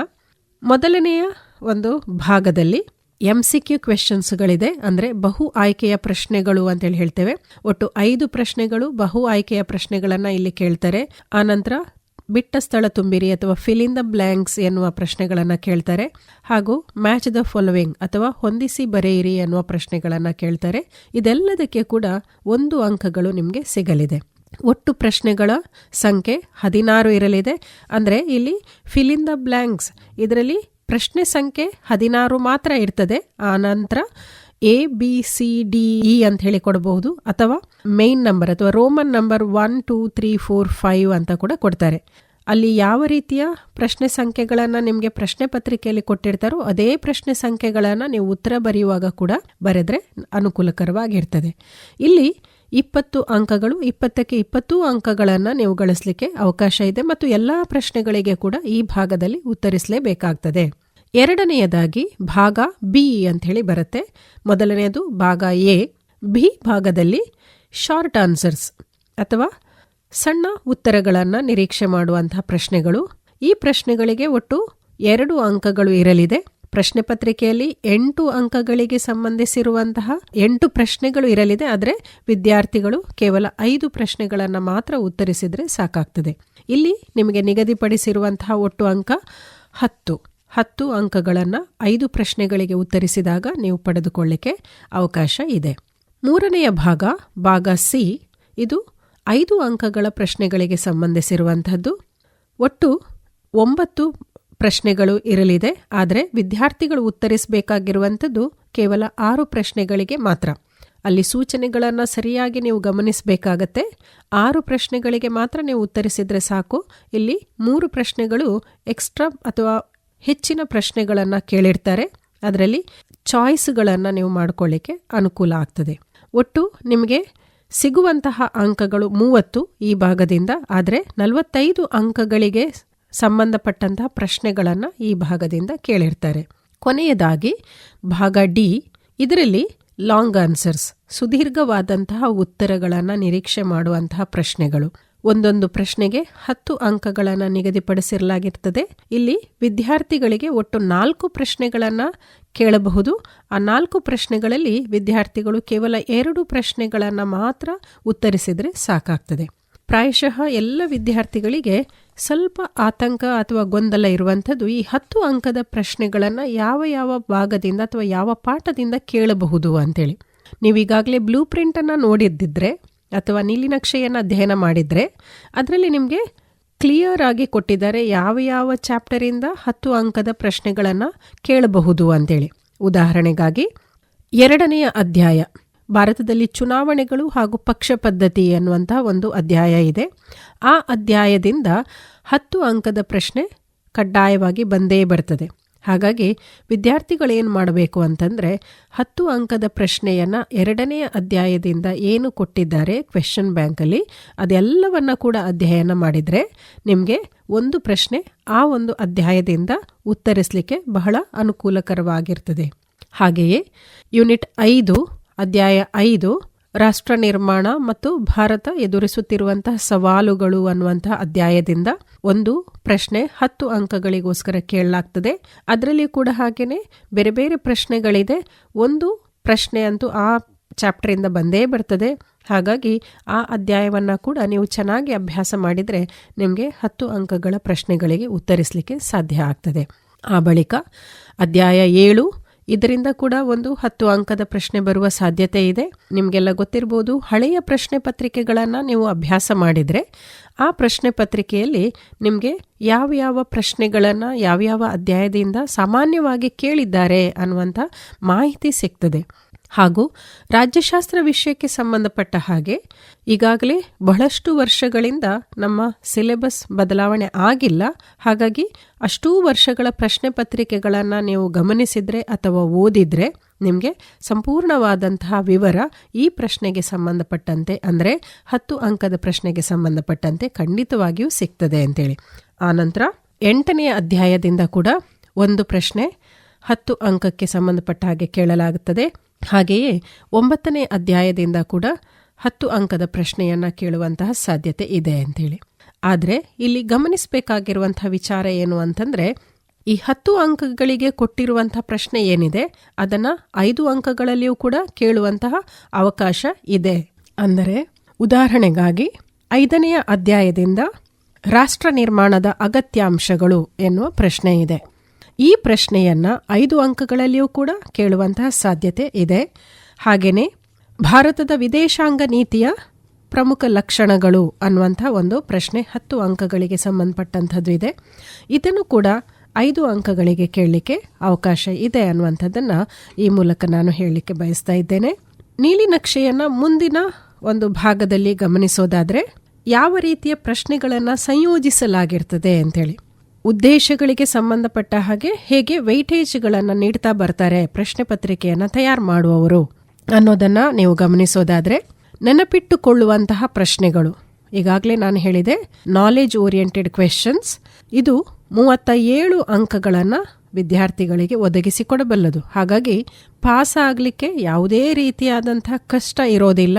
ಎಲ್ಲ ವಿದ್ಯಾರ್ಥಿಗಳು ಕೂಡ ಸರಳವಾಗಿ ಪಾಸ್ ಆಗಲಿಕ್ಕೆ ಎಷ್ಟು ಪ್ರಶ್ನೆಗಳು ಇರಬೇಕು ಒಂದು ಪ್ರಶ್ನೆ ಪತ್ರಿಕೆಯಲ್ಲಿ ಅಷ್ಟು ಪ್ರಶ್ನೆಗಳನ್ನು ಬೇರೆ ಬೇರೆ ಅಧ್ಯಾಯಗಳಿಂದ ಸಂಯೋಜಿಸಿ ತಯಾರಿ ಮಾಡಲಾಗ್ತದೆ. ಹಾಗೆಯೇ ಅಂಡರ್ಸ್ಟ್ಯಾಂಡ್ ಅಂದರೆ ತಿಳುವಳಿಕೆಗೆ ಸಂಬಂಧಿಸಿರುವಂತಹ ಪ್ರಶ್ನೆಗಳು, ಒಟ್ಟು 30 ಅಂಕಗಳಿಗೆ ಬೇಕಾಗುವಂಥ ಪ್ರಶ್ನೆಗಳನ್ನು ಸಂಯೋಜಿಸಲಾಗಿರ್ತದೆ. ಹಾಗಾಗಿ ಇದನ್ನು ಕೂಡ ವಿದ್ಯಾರ್ಥಿಗಳು ಸುಲಭವಾಗಿಯೇ ಅರ್ಥ ಮಾಡಿಕೊಂಡು ಉತ್ತರಿಸಲಿಕ್ಕೆ ಸಾಧ್ಯ ಆಗ್ತದೆ. ಆನಂತರ ಅಪ್ಲಿಕೇಶನ್, ಇದಕ್ಕೆ ಸಂಬಂಧಪಟ್ಟ ಹಾಗೆ ಅಂದರೆ ತಿಳಿದುಕೊಂಡಿರುವಂತಹ ಜ್ಞಾನವನ್ನು ನೀವು ಉತ್ತರ ಪತ್ರಿಕೆಯಲ್ಲಿ ಹೇಗೆ ಪ್ರಸ್ತುತಪಡಿಸಬಹುದು ಅನ್ನುವಂಥದ್ದಕ್ಕೆ ಸಂಬಂಧಪಟ್ಟ ಹಾಗೆ 30 ಅಂಕಗಳಿಗೆ ಆ ರೀತಿಯ ಪ್ರಶ್ನೆಗಳನ್ನು ನೀಡ್ತಾರೆ. ಹಾಗೆ ಸ್ವಲ್ಪ ಹೈಯರ್ ಆರ್ಡರ್ ಥಿಂಕಿಂಗ್ ಅಂದರೆ ಉನ್ನತ ಆಲೋಚನಾ ಸಾಮರ್ಥ್ಯವನ್ನು ಬಯಸುವಂತಹ ಪ್ರಶ್ನೆಗಳು, ಒಟ್ಟು 24 ಅಂಕದ ಪ್ರಶ್ನೆ ಈ ಒಂದು ಭಾಗದಲ್ಲಿ ಕೇಳುವಂತಹ ಸಾಧ್ಯತೆ ಇದೆ. ಗಮನಿಸಿ ವಿದ್ಯಾರ್ಥಿಗಳೇ, ಪ್ರಶ್ನೆ ಪತ್ರಿಕೆಯಲ್ಲಿ ಒಟ್ಟು 121 ಅಂಕಗಳ ಪ್ರಶ್ನೆಗಳನ್ನು ಸಂಯೋಜಿಸಿರ್ತಾರೆ. ಆದರೆ ವಿದ್ಯಾರ್ಥಿಗಳು ಉತ್ತರಿಸಬೇಕಾಗಿರುವಂಥದ್ದು ಕೇವಲ 80 ಅಂಕಗಳ ಪ್ರಶ್ನೆಗಳಿಗೆ ಮಾತ್ರ. ಇನ್ನು ಪ್ರಶ್ನೆ ಪತ್ರಿಕೆಯಲ್ಲಿ ನೀವು ಅಧ್ಯಯನ ಮಾಡುವಾಗ ಹೇಗೆ ಅಧ್ಯಯನ ಮಾಡಬೇಕು ಅನ್ನುವಂಥ ವಿಚಾರದ ಬಗ್ಗೆ ಸ್ವಲ್ಪ ತಿಳಿಸಿಕೊಡ್ಲಿಕ್ಕೆ ಬಯಸ್ತೇನೆ. ನಿಮಗೆ ಗೊತ್ತಿರುವ ಹಾಗೆ ಈ ಬಾರಿ ನಿಮ್ಮ ಪರೀಕ್ಷೆಗೆ 3 ಗಂಟೆಗಳನ್ನು ನಿಗದಿಪಡಿಸಲಾಗಿರುತ್ತದೆ. ಮೊದಲ 15 ನಿಮಿಷಗಳ ಅವಧಿ ಪ್ರಶ್ನೆ ಪತ್ರಿಕೆಯನ್ನು ಚೆನ್ನಾಗಿ ಓದಿಕೊಳ್ಳುವುದಕ್ಕಾಗಿ ನಿಮಗೆ ನಿಗದಿಪಡಿಸಲಾಗಿದೆ. ಹಾಗಾಗಿ ಆ ಸಂದರ್ಭದಲ್ಲಿ ನಿಮಗೆ ಉತ್ತರ ಪತ್ರಿಕೆಯನ್ನು ಒದಗಿಸೋದಿಲ್ಲ. ಪ್ರಶ್ನೆಯನ್ನು 2 ಬಾರಿ ಚೆನ್ನಾಗಿ ಓದಿಕೊಂಡು ನೀವು ಯಾವ ಪ್ರಶ್ನೆಗೆ ಉತ್ತರಿಸಬಹುದು ಅನ್ನುವಂಥ ರೀತಿಯಲ್ಲಿ ಚಿಂತನೆಗಳನ್ನು ಮಾಡಲಿಕ್ಕೆ ಆ ಸಂದರ್ಭದಲ್ಲಿ ನಿಮಗೆ ಅನುಕೂಲ ಆಗ್ತದೆ. ಅದರೊಂದಿಗೆ ಪ್ರಶ್ನೆ ಪತ್ರಿಕೆಯಲ್ಲಿ ನಿಮಗೆ ಕೊಟ್ಟಿರುವಂಥ ಸೂಚನೆಗಳನ್ನು ಕೂಡ ತಪ್ಪದೆ ಓದಿಕೊಳ್ಳುವಂಥದ್ದು ಬಹಳ ಅಗತ್ಯ. ಸಾಮಾನ್ಯವಾಗಿ ಪ್ರಶ್ನೆ ಪತ್ರಿಕೆ ಕೈಗೆ ಸಿಕ್ಕಿದ ತಕ್ಷಣ ವಿದ್ಯಾರ್ಥಿಗಳು ಏನು ಮಾಡ್ತಾರೆ ಅಂತಂದರೆ ನೇರವಾಗಿ ಪ್ರಶ್ನೆಗಳನ್ನು ಓದ್ಕೊಳ್ಳಿಕ್ಕೆ ಹೋಗ್ತಾರೆ. ಆದರೆ ಆ ರೀತಿಯಾಗಿ ಮಾಡುವಂಥದ್ದು ಸರಿಯಲ್ಲ. ಮೊದಲನೇದಾಗಿ ಏನು ಸೂಚನೆಗಳನ್ನು ಕೊಟ್ಟಿರ್ತಾರೋ ಆ ಸೂಚನೆಗಳನ್ನು ಸರಿಯಾಗಿ ಅಭ್ಯಾಸ ಮಾಡುವಂಥದ್ದು ನಿಮ್ಮ ಉತ್ತರ ಪತ್ರಿಕೆಯ ಕ್ವಾಲಿಟಿಯನ್ನು ಚೆನ್ನಾಗಿ ಪ್ರೆಸೆಂಟ್ ಮಾಡಬಲ್ಲದು ಅಂಥೇಳಿ. ಮೊದಲ 1 ಅಂಕದ 20 ಪ್ರಶ್ನೆಗಳಿಗೆ ಉತ್ತರಿಸುವಂಥ ಸಂದರ್ಭದಲ್ಲಿ ಸರಿಯಾಗಿ ಆಲೋಚನೆ ಮಾಡಿ, ಯೋಚನೆ ಮಾಡಿ, ಸರಿಯಾದ ಉತ್ತರವನ್ನಷ್ಟೇ ಆಯ್ಕೆ ಮಾಡಿ ಬರೆಯುವಂಥದ್ದು ಒಬ್ಬ ವಿದ್ಯಾರ್ಥಿಗೆ ಬಹಳಷ್ಟು ಒಳ್ಳೆಯ ಫಲಿತಾಂಶವನ್ನು ನೀಡಬಹುದು ಅನ್ನುವಂಥದ್ದು ನನ್ನ ಅನಿಸಿಕೆ. ಯಾಕೆಂತಂದರೆ ಎಲ್ಲ ಪ್ರಶ್ನೆಗಳಿಗೆ ಸರಿಯಾಗಿ ನೀವು ಉತ್ತರವನ್ನು ಬರೆದಿದ್ದೀರಿ ಅಂತ ಹೇಳಿ ಆದರೆ ಉಳಿದಂತಹ ಉತ್ತರಗಳು ಕೂಡ ಅಷ್ಟೇ ಚೆನ್ನಾಗಿ ಇರಲಿಕ್ಕೆ ಸಾಧ್ಯ ಇದೆ. ಅದರ ಜೊತೆಯಲ್ಲಿ ಸಮಯ ಅನ್ನುವಂಥದ್ದು ಬಹಳ ಮುಖ್ಯ. ಹಾಗಾಗಿ ಮೊದಲ 15 ನಿಮಿಷದ ಅವಧಿಯಲ್ಲಿ ಪ್ರಶ್ನೆ ಪತ್ರಿಕೆಯನ್ನು ಏನು ನಿಮಗೆ ಒದಗಿಸಿರ್ತಾರೋ ಆ ಸಂದರ್ಭದಲ್ಲಿ ನೀವು ಯಾವ ಪ್ರಶ್ನೆಗಳನ್ನು ಉತ್ತರಿಸಬೇಕು ಅನ್ನುವಂಥದ್ದನ್ನು ಮೊದಲೇ ತಯಾರಿ ಮಾಡಿ ಇಟ್ಕೊಳ್ಳಿ. ಆ ಬಳಿಕ ಉತ್ತರ ಪತ್ರಿಕೆ ಸಿಕ್ಕಿದಾಗ ನಿಮಗೆ ನೇರವಾಗಿ ಉತ್ತರವನ್ನು ಬರೀಲಿಕ್ಕೆ ಸಹಾಯ ಆಗ್ತದೆ. 1 ಅಂಕದ ಪ್ರಶ್ನೆಗಳಿಗೆ ಹೆಚ್ಚು ಸಮಯವನ್ನು ನೀವು ಮೀಸಲಿಡುವಂತಹ ಅವಶ್ಯಕತೆ ಇಲ್ಲ. 1 ಅಂಕದ ಪ್ರಶ್ನೆಗಳಿಗೆ ನೇರವಾದಂತಹ ಉತ್ತರವನ್ನು ನಿರೀಕ್ಷೆ ಮಾಡಲಾಗ್ತದೆ. ಹಾಗಾಗಿ ಯಾವುದೇ ಕಾರಣಕ್ಕೂ ಪ್ರಶ್ನೆಗಳನ್ನು ಬರೀಬೇಕಾದ ಅವಶ್ಯಕತೆ ಇಲ್ಲ. ಆದರೆ ಭಾಗ ಸಂಖ್ಯೆ ಹಾಗೂ ಮೇನ್ ನಂಬರ್ಗಳು ಏನಿದೆ ಅವುಗಳನ್ನು ಹಾಗೂ ಪ್ರಶ್ನೆ ಸಂಖ್ಯೆಗಳನ್ನು ಪ್ರಶ್ನೆ ಪತ್ರಿಕೆಯಲ್ಲಿ ಹೇಗೆ ಒದಗಿಸಲಾಗಿದೆಯೋ ಅದೇ ರೀತಿಯಲ್ಲಿ ನೀವು ಪ್ರಶ್ನೆ ಸಂಖ್ಯೆಗಳನ್ನು ಬರೆಯುವಂಥದ್ದು ಬಹಳ ಉತ್ತಮ. ತಪ್ಪು ಪ್ರಶ್ನೆ ಸಂಖ್ಯೆಗಳನ್ನು ಬರೆಯುವಂಥದ್ದು ಅಥವಾ ಮೇಲೆ ಕೆಳಗೆ ಮಾಡಿ ಬರೆಯುವಂಥದ್ದು ಇದು ಒಳ್ಳೆಯ ವಿದ್ಯಾರ್ಥಿಗಳು ಅನುಸರಿಸುವಂತಹ ಕ್ರಮ ಖಂಡಿತ ಅಲ್ಲ. ಪ್ರಶ್ನೆ ಪತ್ರಿಕೆಯಲ್ಲಿ ಯಾವ ಸಂಖ್ಯೆಯನ್ನು ನೀಡಿರ್ತಾರೋ ಅದೇ ಮಾದರಿಯಲ್ಲಿ ನೀವು ಸಂಖ್ಯೆಗಳನ್ನು ನೀಡುವಂಥದ್ದು ಬಹಳ ಒಳಿತು. ಮತ್ತು ಪ್ರಶ್ನೆ ಪತ್ರಿಕೆಯನ್ನು ನೀವು ಗಮನಿಸಿದ್ರೆ ಅದರಲ್ಲಿ ಕಂಟಿನ್ಯೂಸ್ ಆಗಿ ನಿಮಗೆ ಪ್ರಶ್ನೆ ಸಂಖ್ಯೆಗಳನ್ನು ಕೊಟ್ಟಿದ್ದಾರೆ. 1ರಿಂದ 37ರವರೆಗೆ ಕಂಟಿನ್ಯೂಸ್ ಆಗಿ ಪ್ರಶ್ನೆ ಸಂಖ್ಯೆಗಳನ್ನು ಅಲ್ಲಿ ನೀಡಲಾಗಿರ್ತದೆ. ಹಾಗಾಗಿ ಅದೇ ಪ್ರಶ್ನೆ ಸಂಖ್ಯೆಗಳನ್ನು ನಿಮ್ಮ ಉತ್ತರ ಪತ್ರಿಕೆಯಲ್ಲಿ ಕೂಡ ನೀವು ಬರಿಬೇಕಾಗ್ತದೆ. ಹಾಗೂ ಪ್ರತಿಯೊಬ್ಬ ವಿದ್ಯಾರ್ಥಿಗಳಿಗೆ ನಾನು ಹೇಳುವಂತಹ ಕಿವಿ ಮಾತು ಏನು ಅಂತಂದರೆ ಮಾರ್ಜಿನ್ನ ಹೊರಗೆಯೇ ಪ್ರಶ್ನೆ ಸಂಖ್ಯೆಗಳನ್ನು ನೀವು ಬರೀರಿ ಹಾಗೂ ಮಾರ್ಜಿನ್ನ ಒಳಗಡೆ ಯಾವುದೇ ಕಾರಣಕ್ಕೂ ಪ್ರಶ್ನೆ ಸಂಖ್ಯೆಯನ್ನು ಬರೆಯುವಂಥದ್ದಕ್ಕೆ ಪ್ರಯತ್ನ ಮಾಡಬೇಡಿ. ಮತ್ತು ಬಹು ಆಯ್ಕೆಯ ಪ್ರಶ್ನೆಗಳು ಅಥವಾ ಫಿಲ್ ಇನ್ ದ ಬ್ಲ್ಯಾಂಕ್ಸ್ ಬಿಟ್ಟ ಸ್ಥಳ ತುಂಬಿರಿ ಈ ಪ್ರಶ್ನೆಗಳಿಗೆ ಸರಿಯಾದ ಪ್ರಶ್ನೆ ಸಂಖ್ಯೆಯನ್ನು ಬರೆದು ಕೇವಲ ಉತ್ತರವನ್ನಷ್ಟೇ ಬರೆದರೆ ಸಾಕು. ಆದರೆ ಹೊಂದಿಸಿ ಬರೆಯಿರಿ ಅನ್ನುವಂತಹ ಭಾಗ ಬಂದಾಗ ಅಲ್ಲಿ 2 ಭಾಗಗಳನ್ನು ನೀವು ಬರಿಬೇಕು. ಪ್ರಶ್ನೆಯ ಭಾಗ ಮತ್ತು ಉತ್ತರದ ಭಾಗ 2 ಭಾಗಗಳನ್ನು ಸರಿಯಾದಂಥ ಹೊಂದಾಣಿಕೆಯ ಮೂಲಕ ಬರೆಯುವಂಥದ್ದು ಬಹಳ ಅಗತ್ಯ. ಮತ್ತು ಪ್ರಶ್ನೆಗಳನ್ನು ಕೇಳುವಾಗ ಒಂದು ಪದ ಅಥವಾ ಒಂದು ವಾಕ್ಯದಲ್ಲಿ ಉತ್ತರಿಸಲಿಕ್ಕೆ ನಿಮಗೆ ಸೂಚನೆ ಇರ್ತದೆ. ಅದೇ ರೀತಿಯಲ್ಲಿ ನೀವು ಒಂದು ಪದ ಅಂತ ಕೇಳಿದಾಗ ಒಂದು ಪದದಲ್ಲಿಯೇ ಹಾಗೂ ವಾಕ್ಯದಲ್ಲಿ ಕೇಳಿದಾಗ ವಾಕ್ಯದಲ್ಲಿಯೇ ಉತ್ತರವನ್ನು ನೀಡಿದರೆ ಸಾಕಾಗ್ತದೆ. 5 ಅಂಕದ ಪ್ರಶ್ನೆಗಳಿಗೆ 5 ಪಾಯಿಂಟ್ಸ್ಗಳನ್ನು ಅಥವಾ 5 ವಿವರಣೆಗಳು ಉಳ್ಳಂತಹ ಪಾಯಿಂಟ್ಸ್ಗಳನ್ನು ಕಡ್ಡಾಯವಾಗಿ ನೀವು ಬರೀಲೇಬೇಕು. ಈ ರೀತಿಯಾಗಿ ಬರೆದಲ್ಲಿ ಸರಿಯಾದಂತಹ ಮಾರ್ಗವನ್ನು ಅನುಸರಿಸುವುದರ ಮೂಲಕ ಅಥವಾ ಸರಿಯಾದ ವಿಧಾನವನ್ನು ಅನುಸರಿಸುವುದರ ಮೂಲಕ ಈ ರೀತಿಯಾಗಿ ಬರೆದ್ರೆ ನಿಮಗೆ 5ಕ್ಕೆ 5 ಅಂಕಗಳನ್ನು ಪಡ್ಕೊಳ್ಳಿಕ್ಕೆ ಸಾಧ್ಯ ಆಗ್ತದೆ. ಅದೇ ರೀತಿಯಲ್ಲಿ 10 ಅಂಕದ ಪ್ರಶ್ನೆಗಳನ್ನು ಕೇಳಿದಾಗ 10 ಪಾಯಿಂಟ್ಸ್ಗಳನ್ನು ನೀವು ಬರಿಬೇಕು ವಿವರಣೆ ಸಹಿತ. ಆ ಸಂದರ್ಭದಲ್ಲಿ 10ಕ್ಕೆ 10 ಅಂಕಗಳನ್ನು ಪಡ್ಕೊಳ್ಳಿಕ್ಕೆ ಖಂಡಿತವಾಗಿಯೂ ಸಾಧ್ಯ ಇದೆ ಅಂತೇಳಿ. ಆದರೆ 5 ಹಾಗೂ 10 ಅಂಕದ ಪ್ರಶ್ನೆಗಳನ್ನು ಬರೆಯುವಂಥ ಸಂದರ್ಭದಲ್ಲಿ ಮೊದಲನೇದಾಗಿ ಪೀಠಿಕೆಯನ್ನು ಬರೆಯಿರಿ. ಆ ನಂತರ ಕೊನೆಯಲ್ಲಿ ಉಪಸಂಹಾರಕ್ಕೆ ಒಂದು ಪ್ಯಾರಾಗ್ರಾಫನ್ನು ಬರೆಯುವಂಥದ್ದು ಒಳ್ಳೆಯ ಉತ್ತರ ಅಂತ ಹೇಳುವಂಥದ್ದು ನಮ್ಮ ನಂಬಿಕೆ. ಹಾಗಾಗಿ ಪೀಠಿಕೆಯನ್ನು ಬರೆಯುವಾಗ ಉದಾಹರಣೆಗಾಗಿ ಈಗ ಭಾರತದಲ್ಲಿ ಪಕ್ಷ ಪದ್ಧತಿ ಈ ಒಂದು ಅಧ್ಯಾಯಕ್ಕೆ ಸಂಬಂಧಪಟ್ಟ ಹಾಗೆ ಭಾರತದಲ್ಲಿ ಪಕ್ಷ ಪದ್ಧತಿಯ ಸ್ವರೂಪವನ್ನು ವಿವರಿಸಿ ಅನ್ನುವ ಪ್ರಶ್ನೆ ಬರ್ತದೆ. ನೀವು ನೇರವಾಗಿ ಪಕ್ಷ ಪದ್ಧತಿಯ ಸ್ವರೂಪಗಳು 1, 2, 3 ಅಂಥೇಳಿ ಪಾಯಿಂಟ್ಸ್ಗಳನ್ನು ಬರೆಯುವುದಕ್ಕಿಂತ ಮೊದಲನೇದಾಗಿ ಪಕ್ಷ ಪದ್ಧತಿ ಅಂದರೆ ಏನು ಮತ್ತು ಭಾರತದಲ್ಲಿ ಯಾವ ಪಕ್ಷ ಪದ್ಧತಿಯನ್ನು ಅನುಸರಿಸಲಾಗ್ತಾ ಇದೆ ಅನ್ನುವ ಪೀಠಿಕೆಯನ್ನು ಬರೆದ ಬಳಿಕ ನೀವು ಉತ್ತರವನ್ನು ಬರೆಯುವಂಥದ್ದು ಬಹಳ ಸೂಕ್ತ ಅಂಥೇಳಿ ನಾನು ಭಾವಿಸ್ತಾ ಇದ್ದೇನೆ. ಅದೇ ಮಾದರಿಯಲ್ಲಿ ಕನ್ಕ್ಲೂಷನ್ ಅಥವಾ ಉಪಸಂಹಾರವನ್ನು ಬರೆಯುವಾಗ ನಿಮ್ಮ ಸ್ವಂತ ಏನು ಅನಿಸಿಕೆ ಇದೆ, ಭಾರತದಲ್ಲಿ ಪಕ್ಷ ಪದ್ಧತಿ ನಡೆದು ಬಂದಂತಹ ಹಾದಿ ಅಥವಾ ಪಕ್ಷ ಪದ್ಧತಿ ಈಗ ಯಾವ ರೀತಿ ಸಾಗ್ತಾ ಇದೆ ಅದಕ್ಕೆ ಸಂಬಂಧಪಟ್ಟ ಹಾಗೆ ಕನಿಷ್ಠ 3-4 ವಾಕ್ಯಗಳನ್ನು ನೀವು ಉಪಸಂಹಾರದಲ್ಲಿ ಬರೆದರೆ ನಿಮ್ಮ ಉತ್ತರ ಅತ್ಯಂತ ಸೂಕ್ತವಾದಂತಹ ಉತ್ತರ ಆಗ್ತದೆ ಹಾಗೂ ಅದು ಒಳ್ಳೆಯ ಅಂಕಗಳನ್ನು ಗಳಿಸಿಕೊಳ್ಳಿಕ್ಕೆ ನಿಮಗೆ ಸಾಧ್ಯ ಆಗ್ತದೆ ಅಂತೇಳಿ. ಇನ್ನು ಪರೀಕ್ಷೆಗೆ ತಯಾರಿ ನಡೆಸುವಂತಹ ಸಂದರ್ಭದಲ್ಲಿ ಪ್ರಮುಖವಾಗಿ ನೀವು ಗಮನಿಸಬೇಕಾಗಿರುವಂತಹ ವಿಚಾರ ಯಾವುದು ಅಂತೇಳಿ ಹೇಳ್ತೇನೆ. ಆ ಬಳಿಕ ಮಾಡೆಲ್ ಕ್ವೆಶ್ಚನ್ ಪೇಪರ್ ಅಥವಾ ಮಾದರಿ ಪ್ರಶ್ನೆ ಪತ್ರಿಕೆಯನ್ನು ಸ್ವಲ್ಪ ನಾವು ಚರ್ಚೆ ಮಾಡುವ. ಉದಾಹರಣೆಗಾಗಿ ನಿಮಗೆ 1 ಅಂಕದ ಪ್ರಶ್ನೆಯಲ್ಲಿ ಅಥವಾ 2 ಅಂಕದ ಪ್ರಶ್ನೆಯಲ್ಲಿ ಕೆಲವೊಂದು ಪ್ರಶ್ನೆಗಳನ್ನು ಕೇಳ್ತಾರೆ, ಅಂದರೆ ಕೆಲವೊಂದು ಇಸವಿಗಳನ್ನು ಕೇಳಲಾಗ್ತದೆ. ಹಾಗಾಗಿ ಮೊದಲನೆಯ ಅಧ್ಯಾಯದಿಂದ ಕೊನೆಯ ಅಧ್ಯಾಯ ಅಂದರೆ 9ನೇ ಅಧ್ಯಾಯದವರೆಗೆ ಯಾವೆಲ್ಲ ಅಧ್ಯಾಯದಲ್ಲಿ ಇಸವಿಗಳು ಇದೆಯೋ ಅದನ್ನು ಒಂದು ಕಡೆ ನೀವು ಪಟ್ಟಿ ಮಾಡಿ ಇಟ್ಕೊಂಡು ಅದನ್ನು ಮನನ ಮಾಡ್ತಾ ಬಂದರೆ ಪರೀಕ್ಷೆಯ ಸಂದರ್ಭದಲ್ಲಿ ನಿಮಗೆ ಬಹಳ ಅನುಕೂಲ ಆಗ್ತದೆ. ಉದಾಹರಣೆಗಾಗಿ ಭಾರತ ಸರಕಾರ ಕಾಯ್ದೆ ಅಥವಾ ಮಿಂಟೋ ಮಾರ್ಲೆ ಕಾಯ್ದೆ ಇದು ಯಾವಾಗ ಅಸ್ತಿತ್ವಕ್ಕೆ ಬಂತು ಅನ್ನುವ ಪ್ರಶ್ನೆ ಬರಬಹುದು, ಅಥವಾ ಭಾರತದಲ್ಲಿ ಸಂವಿಧಾನ ಜಾರಿಯಾದಂತಹ ವರ್ಷ ಯಾವುದು, ಅಥವಾ ರಾಷ್ಟ್ರೀಯ ಕಾಂಗ್ರೆಸ್ ಸ್ಥಾಪನೆಯಾದಂತಹ ವರ್ಷ, ಭಾರತಕ್ಕೆ ಯಾವಾಗ ಸ್ವಾತಂತ್ರ್ಯ ದೊರೆಯಿತು. ಈ ರೀತಿಯಾದಂತಹ ಇಸವಿಗಳು ಸಾಕಷ್ಟು ನಿಮ್ಮ ಅಧ್ಯಾಯಗಳಲ್ಲಿದೆ. ಅವುಗಳನ್ನೆಲ್ಲವನ್ನ ಕೂಡ ಒಂದೇ ಕಡೆ ನೀವು ಪಟ್ಟಿ ಮಾಡ್ತಾ ಬಂದರೆ ಹೆಚ್ಚು ಅನುಕೂಲಕರ ಅಂಥೇಳಿ ಅಂದುಕೊಳ್ತೇನೆ.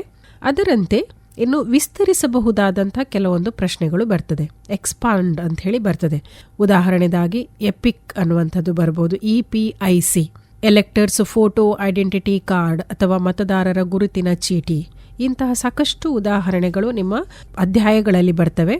ಅದರ ಜೊತೆಯಲ್ಲಿ NDA ಇರಬಹುದು ಅಥವಾ UPA ಈಗ ಕೇಳೋದಿಲ್ಲ, ಬದಲಿಗೆ ಇಂಡಿಯಾ INDIA ಇದನ್ನು ಕೂಡ ಕೇಳುವ ಸಾಧ್ಯತೆ ಇದೆ. Indian national developmental inclusive alliance ಅಂತೇಳಿ ಇತ್ತೀಚೆಗಷ್ಟೇ ಅಸ್ತಿತ್ವಕ್ಕೆ ಬಂದಿರುವಂತಹ ಒಂದು ಮೈತ್ರಿಕೂಟ, ಇದರ ಬಗ್ಗೆ ಪ್ರಶ್ನೆಯನ್ನು ಕೇಳಬಹುದು. ಅಥವಾ IAS IPS 3ನೆಯ ಅಧ್ಯಾಯದಲ್ಲಿ ನಿಮಗೆ ಸಾಕಷ್ಟು ಅಂತಹ ಪ್ರಶ್ನೆಗಳು ಇದೆ. ಆಮೇಲೆ ಕೊನೆಯ ಅಧ್ಯಾಯಗಳಲ್ಲಿ ಸಾಕಷ್ಟು ಇಂತಹ ಅಬ್ರಿವೇಷನ್ಸ್ಗಳು ಅಥವಾ ವಿಸ್ತರಿಸಬೇಕಾಗಿರುವಂತಹ ವಿಚಾರಗಳಿಗೆ ಸಂಬಂಧಪಟ್ಟಂಥ ಪ್ರಶ್ನೆಗಳನ್ನು ಕೇಳುವ ಸಾಧ್ಯತೆ ಇದೆ. ಆ ಕಾರಣದಿಂದಾಗಿ ಅವುಗಳನ್ನು ಕೂಡ ಒಂದೇ ಕಡೆ ನೀವು ಪಟ್ಟಿ ಮಾಡಿಟ್ಕೊಂಡ್ರೆ ಬಹಳ ಅನುಕೂಲಕರವಾಗಿರ್ತದೆ. ಅದರ ಜೊತೆಯಲ್ಲಿ ಒಪ್ಪಂದಗಳ ಬಗ್ಗೆ ಕೆಲವೊಂದು ಪ್ರಶ್ನೆಗಳನ್ನು ಸಾಮಾನ್ಯವಾಗಿ ಕೇಳ್ತಾ ಇರ್ತಾರೆ. ನಿಮ್ಮ ಅಧ್ಯಾಯಗಳಲ್ಲಿ ಒಟ್ಟು 4 ಇಂತಹ ಒಪ್ಪಂದಗಳ ಬಗ್ಗೆ ಉಲ್ಲೇಖಗಳಿದೆ. ಉದಾಹರಣೆಗಾಗಿ ಪೂನಾ ಒಪ್ಪಂದ ಇರಬಹುದು, ಅಥವಾ ಸಿಮ್ಲಾ ಒಪ್ಪಂದ ಇರಬಹುದು, ಅಥವಾ ತಾಷ್ಕೆಂಟ್ ಒಪ್ಪಂದ ಇರಬಹುದು, ಅಥವಾ ಪಂಚಶೀಲ ತತ್ವಗಳಿಗೆ ಸಹಿ ಮಾಡಿದಂತಹವರು ಯಾರು. ಈ ರೀತಿಯಾಗಿ ನಿಮ್ಮಲ್ಲಿ ಪ್ರಶ್ನೆಗಳನ್ನು ಕೇಳಿದಾಗ ಅದಕ್ಕೆ ನೀವು ಸರಿಯಾದಂಥ ಉತ್ತರ ಕೊಡಲಿಕ್ಕೆ ಅನುಕೂಲಕರವಾಗ್ತದೆ ಅಂತೇಳಿ. ಇದರ ಜೊತೆಯಲ್ಲಿ ಕೆಲವೊಂದು ಪ್ರಮುಖವಾದಂತಹ ದಿನಗಳನ್ನು ಕೂಡ ಕೇಳಿಯೇ ಕೇಳ್ತಾರೆ. ಒಂದು ಪ್ರಶ್ನೆ ಆ ಒಂದು ವಿಚಾರಕ್ಕೆ ಸಂಬಂಧಪಟ್ಟಂಥದ್ದು ಬಂದೇ ಬರ್ತದೆ. ಹಾಗಾಗಿ ಆ ದಿನಗಳನ್ನು ಕೂಡ ಒಂದು ಕಡೆ ನೀವು ಪಟ್ಟಿ ಮಾಡ್ತಾ ಬಂದರೆ ಬಹಳ ಚೆನ್ನಾಗಿರ್ತದೆ. ಉದಾಹರಣೆಗಾಗಿ ಹೇಳಬೇಕಾದ್ರೆ ವಿಶ್ವ ಪರಿಸರ ದಿನವನ್ನು ಯಾವಾಗ ಆಚರಿಸ್ತಾರೆ, ಅಥವಾ ರಾಷ್ಟ್ರೀಯ ಮತದಾರರ ದಿನವನ್ನಾಗಿ ಯಾವಾಗ ಆಚರಿಸ್ತೇವೆ, ಅಥವಾ ವಿಶ್ವಸಂಸ್ಥೆ ಅಸ್ತಿತ್ವಕ್ಕೆ ಬಂದ ದಿನ ಅಥವಾ ವಿಶ್ವಸಂಸ್ಥೆಯ ದಿನ ಅಂಥೇಳಿ ಯಾವಾಗ ನಾವು ಆಚರಣೆ ಮಾಡ್ತೇವೆ. ಸೊ ಈ ಕುರಿತಾದಂತಹ ಸಾಕಷ್ಟು ಪ್ರಶ್ನೆಗಳು ನಿಮ್ಮ ಅಧ್ಯಾಯಗಳಲ್ಲಿ ಇದೆ. ಅದನ್ನು ಒಂದು ಕಡೆ ನೀವು ಪಟ್ಟಿ ಮಾಡ್ತಾ ಬಂದರೆ ಅದು ಕೂಡ ನಿಮಗೆ ಪರೀಕ್ಷೆಗೆ ತಯಾರಿ ನಡೆಸಲಿಕ್ಕೆ ಬಹಳ ಸಹಕಾರಿ ಆಗ್ತದೆ. ಇದರ ಜೊತೆಯಲ್ಲಿ ಕೆಲವೊಂದು ರಾಷ್ಟ್ರಗಳನ್ನು ನೀವು ನೆನಪಿನಲ್ಲಿ ಇಟ್ಟುಕೊಳ್ಬೇಕಾಗ್ತದೆ. ಉದಾಹರಣೆಯಾಗಿ ಹೇಳುವುದಾದರೆ 2 ಅಂಕದ ಪ್ರಶ್ನೆಯಲ್ಲಿ ಅಥವಾ 1 ಅಂಕದ ಪ್ರಶ್ನೆಯಲ್ಲಿ ಇದನ್ನು ಸಾಮಾನ್ಯವಾಗಿ ಕೇಳ್ತಾರೆ. ಬ್ರಿಕ್ಸ್ ಇದರ ಯಾವುದಾದ್ರೂ ಸದಸ್ಯ ರಾಷ್ಟ್ರಗಳನ್ನ ಹೆಸರಿಸಿ ಅಂತೇಳಿ ಕೇಳ್ತಾರೆ. ಅಥವಾ ಬ್ರಿಕ್ಸ್ಗೆ ನೂತನವಾಗಿ ಸೇರ್ಪಡೆಯಾದಂತಹ ರಾಷ್ಟ್ರಗಳನ್ನ ಹೆಸರಿಸಿ ಅಂತ ಕೂಡ ಕೇಳಬಹುದು. ಬ್ರಿಕ್ಸ್ ಸಾಮಾನ್ಯವಾಗಿ ಎಲ್ಲರಿಗೆ ಕೂಡ ಗೊತ್ತಿರ್ತದೆ. ಅಕ್ರೋನಿಮ್ಸ್ಗಳನ್ನ ನೀವು ಉತ್ತರದಲ್ಲಿ ಕೊಡ್ಲಿಕ್ಕೆ ಸಾಧ್ಯ ಇದೆ. ಬ್ರೆಜಿಲ್, ರಷ್ಯಾ, ಇಂಡಿಯಾ, ಚೈನಾ ಮತ್ತು ಸೌತ್ ಆಫ್ರಿಕಾ ಅಂತೇಳಿ. ಆದರೆ ಇತ್ತೀಚೆಗೆ ಕೆಲವೊಂದು ರಾಷ್ಟ್ರಗಳು ಅದಕ್ಕೆ ಸೇರ್ಪಡೆಯಾಗಿದೆ.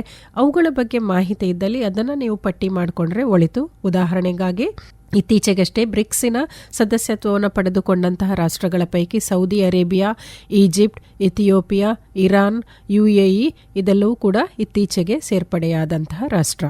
ಇನ್ನು ಆಸಿಯಾನ್ ರಾಷ್ಟ್ರಗಳ ಬಗ್ಗೆ ಕೂಡ ನಿಮಗೆ ಮಾಹಿತಿ ಇದ್ದರೆ ಅದರಲ್ಲಿ ಒಂದು ಉದಾಹರಣೆಯನ್ನು ಕೊಡಿ ಅಂಥೇಳಿ ಒಂದು ಬಹು ಆಯ್ಕೆಯ ಪ್ರಶ್ನೆಗಳಲ್ಲಿಯೂ ಕೇಳಬಹುದು. ಅಥವಾ ಫಿಲ್ ಇನ್ ದ ಬ್ಲ್ಯಾಂಕ್ಸ್ ಅಥವಾ ಬಿಟ್ಟ ಸ್ಥಳ ತುಂಬಿರಿ ಅಲ್ಲಿಯೂ ಕೂಡ ಕೇಳುವ ಸಾಧ್ಯತೆ ಇದೆ. ಹಾಗಾಗಿ ಸ್ಪಷ್ಟವಾಗಿ ನಿಮಗೆ ಆಸಿಯಾನ್ ರಾಷ್ಟ್ರಗಳು ಯಾವುದು ಅಥವಾ ಸದಸ್ಯ ರಾಷ್ಟ್ರಗಳು ಯಾವುದು ಅಂಥೇಳಿ ಗೊತ್ತಿದ್ದಂಥ ಸಂದರ್ಭದಲ್ಲಿ ಸರಿಯಾಗಿ ಉತ್ತರವನ್ನು ಕೊಡಲಿಕ್ಕೆ ಅನುಕೂಲಕರ ಆಗ್ತದೆ.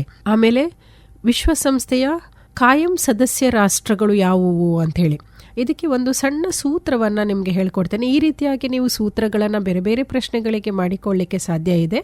ಫ್ರೂಕ್ ಅಂಥೇಳಿ ನೀವು ಒಂದು ನಿಮ್ಮ ನೆನಪಿಗೆ ಅನುಕೂಲಕರವಾಗುವ ಹಾಗೆ ಬರೆದುಕೊಂಡ್ರೆ ಅದನ್ನು ಸುಲಭವಾಗಿ ನೆನಪಿನಲ್ಲಿ ಇಟ್ಕೊಳ್ಬೋದು. ಫ್ರೂಕ್ ಅಂದರೆ FRUUC ಅಂದರೆ ಫ್ರಾನ್ಸ್, ರಷ್ಯಾ, USA, UK ಮತ್ತು ಚೈನಾ. ಈ 5 ರಾಷ್ಟ್ರಗಳು ವಿಶ್ವಸಂಸ್ಥೆಯ ಕಾಯಂ ಸದಸ್ಯ ರಾಷ್ಟ್ರಗಳು. ಹಾಗಾಗಿ ಫ್ರೂಕ್ ಅಂಥೇಳಿ ನೀವು ನೆನಪಿಟ್ಟುಕೊಳ್ಬಹುದು. ಅದೇ ರೀತಿಯಲ್ಲಿ ಸಾರ್ಕ್ನ ಸದಸ್ಯ ರಾಷ್ಟ್ರಗಳಲ್ಲಿ MBBS ಪೇಯಿನ್ ಅಂಥೇಳಿ ನೆನಪಿಟ್ಕೊಳ್ಳಿ. MBBSPAIN ಅಂದರೆ Maldives, Bhutan, Bangladesh, Sri Lanka, Pakistan, Afghanistan, India, Nepal. MBBS pain ಅಂಥೇಳಿ ಸರಳವಾಗಿ ನೀವು ರಾಷ್ಟ್ರವನ್ನು ನೆನಪಿಟ್ಟುಕೊಳ್ಳಿಕ್ಕೆ ಅನುಕೂಲಕರವಾಗ್ತದೆ ಅಂಥೇಳಿ.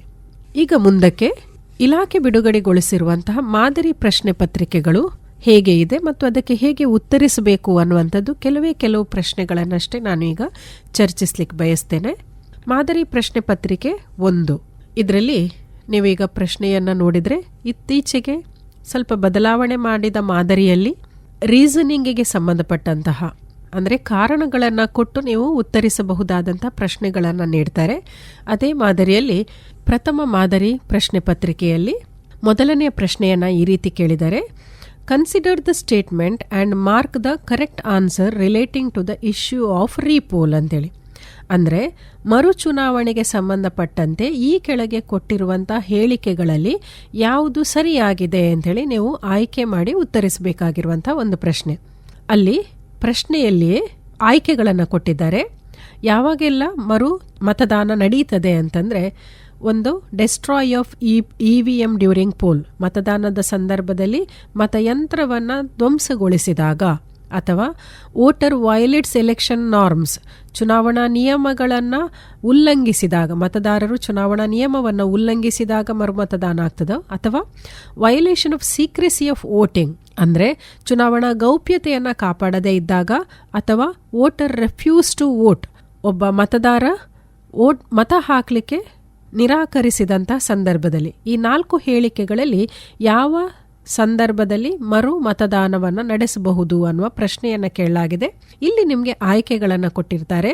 1 ಮತ್ತು 2, 1 ಮಾತ್ರ, 2 ಮತ್ತು 3, 2, 3, 4. ಇದರಲ್ಲಿ ಸರಿಯಾದಂತಹ ಉತ್ತರ 1ನೆಯ ಆಯ್ಕೆ ಆಗಿದೆ, destroy of EVM during the poll. ಉಳಿದಂತೆ ಯಾವುದೇ ಸಂದರ್ಭದಲ್ಲಿ ಮರು ಮತದಾನವನ್ನು ಮಾಡೋದಿಲ್ಲ. ಯಾವಾಗ ಮತಪೆಟ್ಟಿಗೆಗಳನ್ನು ಧ್ವಂಸ ಮಾಡಲಾಗ್ತದೋ ಆ ಸಂದರ್ಭದಲ್ಲಿ ಮಾತ್ರ ಮರು ಮತದಾನಕ್ಕೆ ಅವಕಾಶ ಇದೆ ಅನ್ನುವಂಥದ್ದನ್ನು ನೀವು ಗುರುತಿಸಬೇಕು. ಇದು ಸ್ವಲ್ಪ ನಿಮಗೆ ಗಮನಿಸಿದರೆ ಅಪ್ಲಿಕೇಶನ್ ಲೆವೆಲ್ನ ಪ್ರಶ್ನೆ ಅಂಥೇಳಿ ಅನ್ನಿಸಬಹುದು ಅಥವಾ ಇದನ್ನು ಗುರುತಿಸಬಹುದು. 2ನೆಯ ಪ್ರಶ್ನೆ ದಿನಗಳಿಗೆ ಸಂಬಂಧಿಸಿದ ಹಾಗೆ ನಾನು ಈಗಾಗಲೇ ಹೇಳಿದಂತೆ the world environment day is celebrated on. ಯಾವಾಗ ನಾವು ವಿಶ್ವ ಪರಿಸರ ದಿನವನ್ನು ಆಚರಣೆ ಮಾಡ್ತೇವೆ, ಇದು ನೇರವಾದಂತಹ ಪ್ರಶ್ನೆ, ನಾಲೆಜ್ ಓರಿಯೆಂಟೆಡ್ ಅಥವಾ ಜ್ಞಾನಕ್ಕೆ ಸಂಬಂಧಿಸಿರುವಂತಹ ಪ್ರಶ್ನೆ. ಜೂನ್ 5ರಂದು ನಾವು ವಿಶ್ವ ಪರಿಸರ ದಿನಾಚರಣೆಯನ್ನು ಆಚರಿಸ್ತೇವೆ. 3ನೆಯ ಪ್ರಶ್ನೆ name the dictator of Libya. ಇದು ಕೂಡ ನೇರವಾದಂತಹ ಪ್ರಶ್ನೆ, ಜ್ಞಾನಕ್ಕೆ ಸಂಬಂಧಿಸಿರುವಂತಹದ್ದು. ಸರಿಯಾದಂತಹ ಉತ್ತರ ಮುಅಮ್ಮರ್ ಗದಾಫಿ. 4ನೆಯ ಪ್ರಶ್ನೆ which organisation will save the future generation from the destruction of war? Look at the picture given below and answer the question which follows. ಅಂದರೆ ಇಲ್ಲಿ ಒಂದು ಚಿತ್ರವನ್ನು ನೀಡಿ ಈ ಚಿತ್ರಕ್ಕೆ ಸಂಬಂಧಪಟ್ಟ ಹಾಗೆ ಪ್ರಶ್ನೆಯನ್ನು ಕೇಳಲಾಗಿದೆ. ಭವಿಷ್ಯದ ಯುದ್ಧಗಳಿಂದ ದೇಶಗಳನ್ನು ರಕ್ಷಿಸಬಹುದಾದಂಥ ಸಂಘಟನೆ ಯಾವುದು ಅಂತೇಳಿ. ನಮ್ಮೆಲ್ಲರಿಗೆ ಗೊತ್ತಿರುವ ಹಾಗೆ ವಿಶ್ವಸಂಸ್ಥೆ ಅಥವಾ ಯುನೈಟೆಡ್ ನೇಷನ್ ಆರ್ಗನೈಸೇಷನ್ ಭವಿಷ್ಯದಲ್ಲಿ ಯುದ್ಧಗಳಿಂದ ರಾಷ್ಟ್ರಗಳನ್ನು ರಕ್ಷಿಸಬಹುದಾದಂತಹ ಒಂದು ಸಂಘಟನೆ ಅನ್ನುವಂಥದ್ದನ್ನು ನಾವು ಈ ಮೂಲಕ ಗುರುತಿಸಬಹುದು. ಹಾಗೂ 5ನೆಯ ಪ್ರಶ್ನೆ ಬಹು ಆಯ್ಕೆಯ ಪ್ರಶ್ನೆಗಳಲ್ಲಿ which of the following is best suitable? ಇದು ಸ್ವಲ್ಪ ನಿಮಗೆ ಹೈಯರ್ ಆರ್ಡರ್ ಥಿಂಕಿಂಗಿನ ಪ್ರಶ್ನೆ ಅಂತೇಳಿ ಗುರುತಿಸಬಹುದು. ಯಾವುದು ಇದಕ್ಕೆ ಸರಿಯಾದಂತಹ ಉತ್ತರ ಅನ್ನುವಂಥದ್ದನ್ನು ಗಮನಿಸೋದಾದರೆ, Indira Gandhi and Z A Bhutto signed Tashkent agreement ಅಥವಾ ಒಪ್ಪಂದವನ್ನು ಇಂದಿರಾ ಗಾಂಧಿ ಮತ್ತು ಝಡ್ಯೆ ಭುಟ್ಟೋ ಅವರು ಸಹಿ ಮಾಡಿದರು. Ayub Khan and Indira Gandhi signed Simla agreement. Simla ಒಪ್ಪಂದಕ್ಕೆ ಅಯೂಬ್ ಖಾನ್ ಹಾಗೂ ಇಂದಿರಾ ಗಾಂಧಿ ಅವರು ಸಹಿ ಮಾಡಿದರು. ಜವಾಹರ್ಲಾಲ್ ನೆಹರು ಮತ್ತು ಚವೆನ್ ಲಾಯ್ ಅವರು ಪಂಚಶೀಲ ಒಪ್ಪಂದಕ್ಕೆ ಸಹಿ ಮಾಡಿದರು. ವಿ.ಪಿ. ಸಿಂಗ್ ಹಾಗೂ ನವಾಜ್ ಶರೀಫ್ ಅವರು ಲಾಹೋರ್ ಒಪ್ಪಂದಕ್ಕೆ ಸಹಿ ಮಾಡಿದರು ಎನ್ನುವ 4 ವರ್ಗಗಳನ್ನು ಕೊಟ್ಟಿದ್ದಾರೆ. ಇದರಲ್ಲಿ ಸರಿಯಾದಂತಹ ಉತ್ತರ ಜವಾಹರ್ಲಾಲ್ ನೆಹರು ಮತ್ತು ಚವೆನ್ ಲಾಯ್ ಪಂಚಶೀಲ ಒಪ್ಪಂದಕ್ಕೆ ಸಹಿ ಮಾಡಿರುವಂಥದ್ದು ಅನ್ನುವಂಥದ್ದನ್ನು ಗುರುತಿಸಬಹುದು. ಇನ್ನು ಬಿಟ್ಟ ಸ್ಥಳ ತುಂಬಿರಿ ಎನ್ನುವಂಥ ಪ್ರಶ್ನೆಗಳನ್ನು ಗಮನಿಸೋದಾದರೆ, ಮೊದಲನೇದಾಗಿ ನಿಮಗೆ ಉತ್ತರಗಳನ್ನು ಕೊಟ್ಟಿರ್ತಾರೆ, ಆ ಬಳಿಕ ಪ್ರಶ್ನೆಗಳನ್ನು ಕೊಟ್ಟಿರ್ತಾರೆ. ಆ ಪ್ರಶ್ನೆಗಳನ್ನು ನೋಡಿಕೊಂಡು ಸೂಕ್ತವಾದಂತಹ ಉತ್ತರಗಳನ್ನು ನೀವು ಇಲ್ಲಿ ಕೊಟ್ಟಿರುವಂಥ ಆಯ್ಕೆಗಳಲ್ಲಿ ಆರಿಸಿಕೊಳ್ಳಬಹುದು. ಮೊದಲನೆಯ ಪ್ರಶ್ನೆ, the dash shall not be disqualified under anti defection act, he quit his original party. ಯಾರನ್ನ ಪಕ್ಷಾಂತರ ನಿಷೇಧ ಕಾಯ್ದೆಯ ಮೂಲಕ ಅನರ್ಹಗೊಳಿಸಲಿಕ್ಕೆ ಅವಕಾಶ ಇಲ್ಲ ಅನ್ನುವಂಥದ್ದು. ಅದಕ್ಕೆ ಸರಿಯಾದಂತಹ ಉತ್ತರ ಸ್ಪೀಕರ್ ಅವರನ್ನು ಪಕ್ಷ ಬದಲಾಯಿಸಿದ ಕಾರಣಕ್ಕೋಸ್ಕರ ಪಕ್ಷಾಂತರ ನಿಷೇಧ ಕಾಯ್ದೆಯನ್ವಯ ಅನರ್ಹಗೊಳಿಸುವಂತಹ ಅವಕಾಶಗಳಿಲ್ಲ. ಮುಂದಕ್ಕೆ, the biodiversity act came in to force ಎನ್, ಜೀವವೈವಿಧ್ಯ ಕಾಯ್ದೆ ಯಾವಾಗ ಅಸ್ತಿತ್ವಕ್ಕೆ ಬಂತು? ಇಲ್ಲಿ ಒಂದೇ ಆಯ್ಕೆಯನ್ನು ಕೊಟ್ಟಿದ್ದಾರೆ, ವರ್ಷಗಳದ್ದು. ಹಾಗಾಗಿ ವಿದ್ಯಾರ್ಥಿಗಳು ಸರಳವಾಗಿ ಆಯ್ಕೆಯನ್ನು ಗಮನಿಸಬಹುದು ಅಥವಾ ಆಯ್ದುಕೊಳ್ಳಬಹುದು. ಉತ್ತರ 2002. 3ನೆಯ ಪ್ರಶ್ನೆ ಅಂದರೆ 8ನೆಯ ಪ್ರಶ್ನೆ ಸಂಖ್ಯೆ, dash identified the identity politics. ಅಸ್ಮಿತೆ ರಾಜಕಾರಣವನ್ನು ಗುರುತಿಸಿದವರು ಯಾರು? ಎಲ್ಲರಿಗೆ ಗೊತ್ತಿದೆ, ಇದು ಎಲ್.ಎ. ಕಾಫ್ಮನ್. ಇದಕ್ಕೆ ಸರಿಯಾದಂತಹ ಉತ್ತರ. The international court of justice is located in. ಅಂತಾರಾಷ್ಟ್ರೀಯ ನ್ಯಾಯಾಲಯವು ಇಲ್ಲಿ ಸ್ಥಾಪಿಸಲ್ಪಟ್ಟಿದೆ. ಎಲ್ಲರಿಗೆ ಗೊತ್ತಿದೆ, ನೆದರ್ಲ್ಯಾಂಡ್ಸ್ ಅಲ್ಲಿರುವಂತಹ ದ ಹೇಗ್ ಅನ್ನುವಂಥದ್ದು ಇದಕ್ಕೆ ಸರಿಯಾದಂತಹ ಉತ್ತರ. 10ನೆಯ ಪ್ರಶ್ನೆ ಸಂಖ್ಯೆ, dash is the head of CHOGM ಅಂದರೆ Commonwealth heads of governments meeting ಅಂತ ಹೇಳಿ ನಿಮಗೆ ಅಧ್ಯಾಯದಲ್ಲಿ ಬರ್ತದೆ. ಇದರ ಅಧ್ಯಕ್ಷತೆಯನ್ನು ಯಾರು ವಹಿಸ್ತಾರೆ ಅಂಥೇಳಿ, ಕಾಮನ್ವೆಲ್ತ್ ರಾಷ್ಟ್ರಗಳನ್ನು ರಚನೆ ಮಾಡಿರುವಂಥದ್ದು UK ಅಥವಾ ಇಂಗ್ಲೆಂಡ್. ಹಾಗಾಗಿ ಅದರ ಅಧ್ಯಕ್ಷತೆಯನ್ನು ಕೂಡ ಇಂಗ್ಲೆಂಡೇ ವಹಿಸಿಕೊಳ್ತದೆ. ಹಾಗಾಗಿ ಉತ್ತರ ಇಂಗ್ಲೆಂಡ್ ಆಗಿರಲಿದೆ. ಮುಂದಕ್ಕೆ ನೋಡೋದಾದರೆ, ಮ್ಯಾಚ್ ದ ಫಾಲೋವಿಂಗ್ ಅಥವಾ ಹೊಂದಿಸಿ ಬರೆಯಿರಿ. ಇದರಲ್ಲಿ 11ನೆಯ ಪ್ರಶ್ನೆ ಸಂಖ್ಯೆಯನ್ನು ಕೊಟ್ಟು ABCDE ಅಂಥೇಳಿ ಕೊಟ್ಟಿದ್ದಾರೆ. ವಿದ್ಯಾರ್ಥಿಗಳಿಗೆ ಗಮನಿಸಿ, ಇಲ್ಲಿ ಯಾವ ರೀತಿ ಸಂಖ್ಯೆಯನ್ನು ಕೊಟ್ಟಿದ್ದಾರೆ ಮತ್ತು ಆಯ್ಕೆಗಳನ್ನು ಕೊಟ್ಟಿದ್ದಾರೆ ಅದೇ ಮಾದರಿಯಲ್ಲಿ ನೀವು ಉತ್ತರವನ್ನು ಬರೆಯಬೇಕಾಗ್ತದೆ. ಮೊದಲನೇದಾಗಿ ಬೌಂಡರಿ ಕಮಿಷನ್, ಗಡಿ ಆಯೋಗ. ಇದಕ್ಕೆ ಸರಿಯಾದಂತಹ ಉತ್ತರ ಸರ್ ಸಿರಿಲ್ ರ್ಯಾಡ್ಕ್ಲಿಫ್. ಗಡಿ ಆಯೋಗದ ಅಧ್ಯಕ್ಷತೆಯನ್ನು ವಹಿಸಿದ್ದಂಥವರು ಸರ್ ಸಿರಿಲ್ ರ್ಯಾಡ್ಕ್ಲಿಫ್. 2ನೇದಾಗಿ ಲಾಲ್ ಬಹದ್ದೂರ್ ಶಾಸ್ತ್ರಿ, ಅಂದರೆ ಇದು 3ನೇ ಅಧ್ಯಾಯದಲ್ಲಿ ಬರುವಂಥ ವಿಚಾರಕ್ಕೆ ಸಂಬಂಧಪಟ್ಟ ಹಾಗೆ ಲಾಲ್ ಬಹದ್ದೂರ್ ಶಾಸ್ತ್ರಿ ಅಕಾಡೆಮಿ ಅನ್ನುವಂಥದ್ದು ಮಸೂರಿಯಲ್ಲಿ ಇದೆ. ಹಾಗಾಗಿ ಉತ್ತರ ಮಸೂರಿ ಅನ್ನುವಂಥದ್ದು ಸರಿಯಾದಂತಹ ಉತ್ತರ. 3ನೇದಾಗಿ ಟೆರರಿಸಂ, ಈ ಬದಿಯಲ್ಲಿ ಟೆರರೆ ಅನ್ನುವಂಥದ್ದು ಕೊಟ್ಟಿದ್ದಾರೆ. ಹಾಗಾಗಿ ಟೆರರಿಸಂನ ಮೂಲ ಪದ ಟೆರರೆ ಆಗಿರೋದ್ರಿಂದ ಇದು ಸರಿಯಾದಂತಹ ಉತ್ತರ ಆಗಲಿದೆ. D 24 October 1945. ಇದು ವಿಶ್ವಸಂಸ್ಥೆ ಅಸ್ತಿತ್ವಕ್ಕೆ ಬಂದಿರುವಂತಹ ಇಸವಿ ಅಥವಾ ವರ್ಷ. ಹಾಗಾಗಿ ಅದಕ್ಕೆ ಸರಿಯಾದಂತಹ ಉತ್ತರ ವಿಶ್ವಸಂಸ್ಥೆ ಅನ್ನುವಂಥದ್ದನ್ನು ನೀವು ಬರಿಬೇಕು. ಹಾಗೂ ಕೊನೆಯದಾದಂತಹ ಪ್ರಶ್ನೆ ಹೊಂದಿಸಿ ಬರೆಯಿರಿ. ಈ ಭಾಗದಲ್ಲಿ ಮೂಕನಾಯಕ ಇದನ್ನು ಈ ಪತ್ರಿಕೆಯನ್ನು ಪ್ರಾರಂಭ ಮಾಡಿದಂಥವರು ಡಾಕ್ಟರ್ BR ಅಂಬೇಡ್ಕರ್ ಅವರಾಗಿದ್ದಾರೆ. ಹಾಗಾಗಿ ಮೂಕನಾಯಕ ಇದಕ್ಕೆ ಸರಿಯಾದಂತಹ ಉತ್ತರ ಡಾಕ್ಟರ್ BR ಅಂಬೇಡ್ಕರ್. ವಿದ್ಯಾರ್ಥಿಗಳೇ, ಮತ್ತೊಮ್ಮೆ ನಾನು ಹೇಳ್ತಾ ಇದ್ದೇನೆ, ಗಮನಿಸಬೇಕು. ಹೊಂದಿಸಿ ಬರೆಯಿರಿ. ಈ ಭಾಗವನ್ನು ನೀವು ಉತ್ತರಿಸುವಂತಹ ಸಂದರ್ಭದಲ್ಲಿ ಪ್ರಶ್ನೆ ಹಾಗೂ ಅದಕ್ಕೆ ಸೂಕ್ತವಾದಂತಹ ಉತ್ತರ ಏನಿದೆ ಅದನ್ನು ಸರಿಯಾಗಿ ಎರಡೂ ಭಾಗಗಳನ್ನು ಕೂಡ ನಿಮ್ಮ ಉತ್ತರ ಪತ್ರಿಕೆಯಲ್ಲಿ ಬರೀಲೇಬೇಕಾಗ್ತದೆ. ಮುಂದಕ್ಕೆ ಅದೇ ಭಾಗದಲ್ಲಿ ಒಟ್ಟು 20 ಪ್ರಶ್ನೆಗಳು ಇರಲಿದೆ. 1 ಅಂಕದ ಪ್ರಶ್ನೆಗಳು ಅಂತ ಹೇಳಿದ್ದೇನೆ. ಆ 20 ಪ್ರಶ್ನೆಗಳಿಗೆ ನೀವು ಉತ್ತರಿಸಬೇಕಾಗಿರುವಂಥದ್ದು ಕಡ್ಡಾಯ ಆಗಿರ್ತದೆ. ಹಾಗಾಗಿ ಮುಂದೆ ಅದೇ ಭಾಗದಲ್ಲಿ 12ನೆಯ ಪ್ರಶ್ನೆ, ವಾಟ್ ಈಸ್ ಆಪರೇಷನ್ ಪೋಲೋ ಅಂತೇಳಿ ಕೇಳಿದ್ದಾರೆ. ಆಪರೇಷನ್ ಪೋಲೋ ಎಂದರೆ ಏನು ಅಂತೇಳಿ. ಆಪರೇಷನ್ ಪೋಲೋ ಇದು ನಿಮಗೆ ಮೊದಲನೆಯ ಅಧ್ಯಾಯದಲ್ಲಿ ಬರುವಂತಹ ಪ್ರಶ್ನೆ. ಹೈದರಾಬಾದ್ನ ನಿಜಾಮನ ಅನ್ಯಾಯದ ವಿರುದ್ಧ ಭಾರತದ ಸರ್ಕಾರ ನಡೆಸಿರುವಂತಹ ಪೊಲೀಸ್ ಕಾರ್ಯಾಚರಣೆಯನ್ನು ಆಪರೇಷನ್ ಪೋಲೋ ಅಂತ ಹೇಳಿ ಕರೀತಾರೆ. ಇದಕ್ಕೆ ಸಂಬಂಧಪಟ್ಟ ಹಾಗೆ ಉತ್ತರವನ್ನು ನಿಮ್ಮದೇ ವಾಕ್ಯದಲ್ಲಿಯೂ ಕೂಡ ಬರಿಬೋದು, ಆದರೆ ಅದೇ ಅರ್ಥವನ್ನು ಕೊಡುವಂತಹ ಉತ್ತರ ಆಗಿರಬೇಕು. ಆ ಸಂದರ್ಭದಲ್ಲಿ ಅದಕ್ಕೆ ಸೂಕ್ತವಾದಂತಹ ಉತ್ತರವನ್ನು ನೀವು ಬರಿಬೇಕು. ಮುಂದಿನ ಪ್ರಶ್ನೆ, ಮನುಸ್ಮೃತಿ ಯಾವಾಗ ಅಸ್ತಿತ್ವಕ್ಕೆ ಬಂತು? ಮನುಸ್ಮೃತಿ ಅಸ್ತಿತ್ವಕ್ಕೆ ಬಂದಂಥದ್ದು 185 BCಯಲ್ಲಿ. ಹಾಗಾಗಿ ಅದಕ್ಕೆ ಸರಿಯಾದಂತಹ ಉತ್ತರ 185 BC. ಮುಂದಿನ ಪ್ರಶ್ನೆ, name the head who protect the human rights in the district. ಜಿಲ್ಲಾ ಮಟ್ಟದಲ್ಲಿ ಮಾನವ ಹಕ್ಕುಗಳನ್ನು ರಕ್ಷಿಸುವಂತಹ ಮುಖ್ಯಸ್ಥರು ಯಾರು? ಜಿಲ್ಲಾ ಮಟ್ಟದಲ್ಲಿ ಎಲ್ಲ ಆಡಳಿತಾತ್ಮಕ ವಿಚಾರಗಳಿಗೆ ಸಂಬಂಧಪಟ್ಟ ಹಾಗೆ ಮುಖ್ಯಸ್ಥರಾಗಿ ಜಿಲ್ಲಾಧಿಕಾರಿ ಆಗಿರೋದ್ರಿಂದ ಈ ಪ್ರಶ್ನೆಗೆ ಕೂಡ ಜಿಲ್ಲಾಧಿಕಾರಿಯೇ ಸರಿಯಾದಂತಹ ಉತ್ತರ ಆಗಿರ್ತದೆ. ವಿದ್ಯಾರ್ಥಿಗಳು ಗಮನಿಸಬಹುದು, ಈ ಪ್ರಶ್ನೆಯನ್ನು ಅಪ್ಲಿಕೇಶನ್ ವಿಭಾಗದಿಂದ ಆಯ್ದು ಕೇಳಲಾಗಿದೆ. ನಿಮಗೆ ನೇರವಾದಂತಹ ಪ್ರಶ್ನೆ ಜಿಲ್ಲೆಯ ಆಡಳಿತಾಧಿಕಾರಿ ಯಾರು ಅಂಥೇಳಿ ಕೇಳ್ತಾರೆ. ಆದರೆ ಇಲ್ಲಿ ಸ್ವಲ್ಪ ಬದಲಾವಣೆಯನ್ನು ಮಾಡಿ ಮಾನವ ಹಕ್ಕುಗಳನ್ನು ಜಿಲ್ಲಾ ಮಟ್ಟದಲ್ಲಿ ಯಾರು ರಕ್ಷಿಸಲಿದ್ದಾರೆ ಅಥವಾ ರಕ್ಷಿಸುತ್ತಾರೆ ಅನ್ನುವ ರೀತಿಯಲ್ಲಿ ಪ್ರಶ್ನೆಯನ್ನು ಕೇಳಿದ್ದಾರೆ. ನೆಕ್ಸ್ಟು LAC, ಇದನ್ನು ವಿಸ್ತರಿಸಿ ಅಂಥೇಳಿ ಕೇಳಿದ್ದಾರೆ. ಅಂದರೆ ಲೈನ್ ಆಫ್ ಆಕ್ಚುಯಲ್ ಕಂಟ್ರೋಲ್ ಅಂಥೇಳಿ. ಭಾರತ ಮತ್ತು ಪಾಕಿಸ್ತಾನದ ನಡುವೆ ಬರುವಂತಹ ಗಡಿರೇಖೆಯಲ್ಲಿ LAC ಮತ್ತು LOC ಅಂತ ಹೇಳಿ ಬರ್ತದೆ. ಲೈನ್ ಆಫ್ ಕಂಟ್ರೋಲ್ ಅಂತ ಇದೆ, ಇನ್ನು ಲೈನ್ ಆಫ್ ಆಕ್ಚುಯಲ್ ಕಂಟ್ರೋಲ್ ಅಂತ ಇದೆ. ಹಾಗಾಗಿ LACಗೆ ಲೈನ್ ಆಫ್ ಆಕ್ಚುಯಲ್ ಕಂಟ್ರೋಲ್ ಅಂತ ಹೇಳುವ ಉತ್ತರವನ್ನು ನೀವು ಬರೀಬೇಕಾಗ್ತದೆ. Who was called as Bangabandhu? ಬಾಂಗ್ಲಾದೇಶದ ರಚನೆಗೆ ಕಾರಣ ಆದಂಥವರು ಬಂಗಬಂಧು ಅಂತೇಳಿ ಕರೀತಾರೆ. ನೇರವಾದ ಪ್ರಶ್ನೆ ಇದೆ.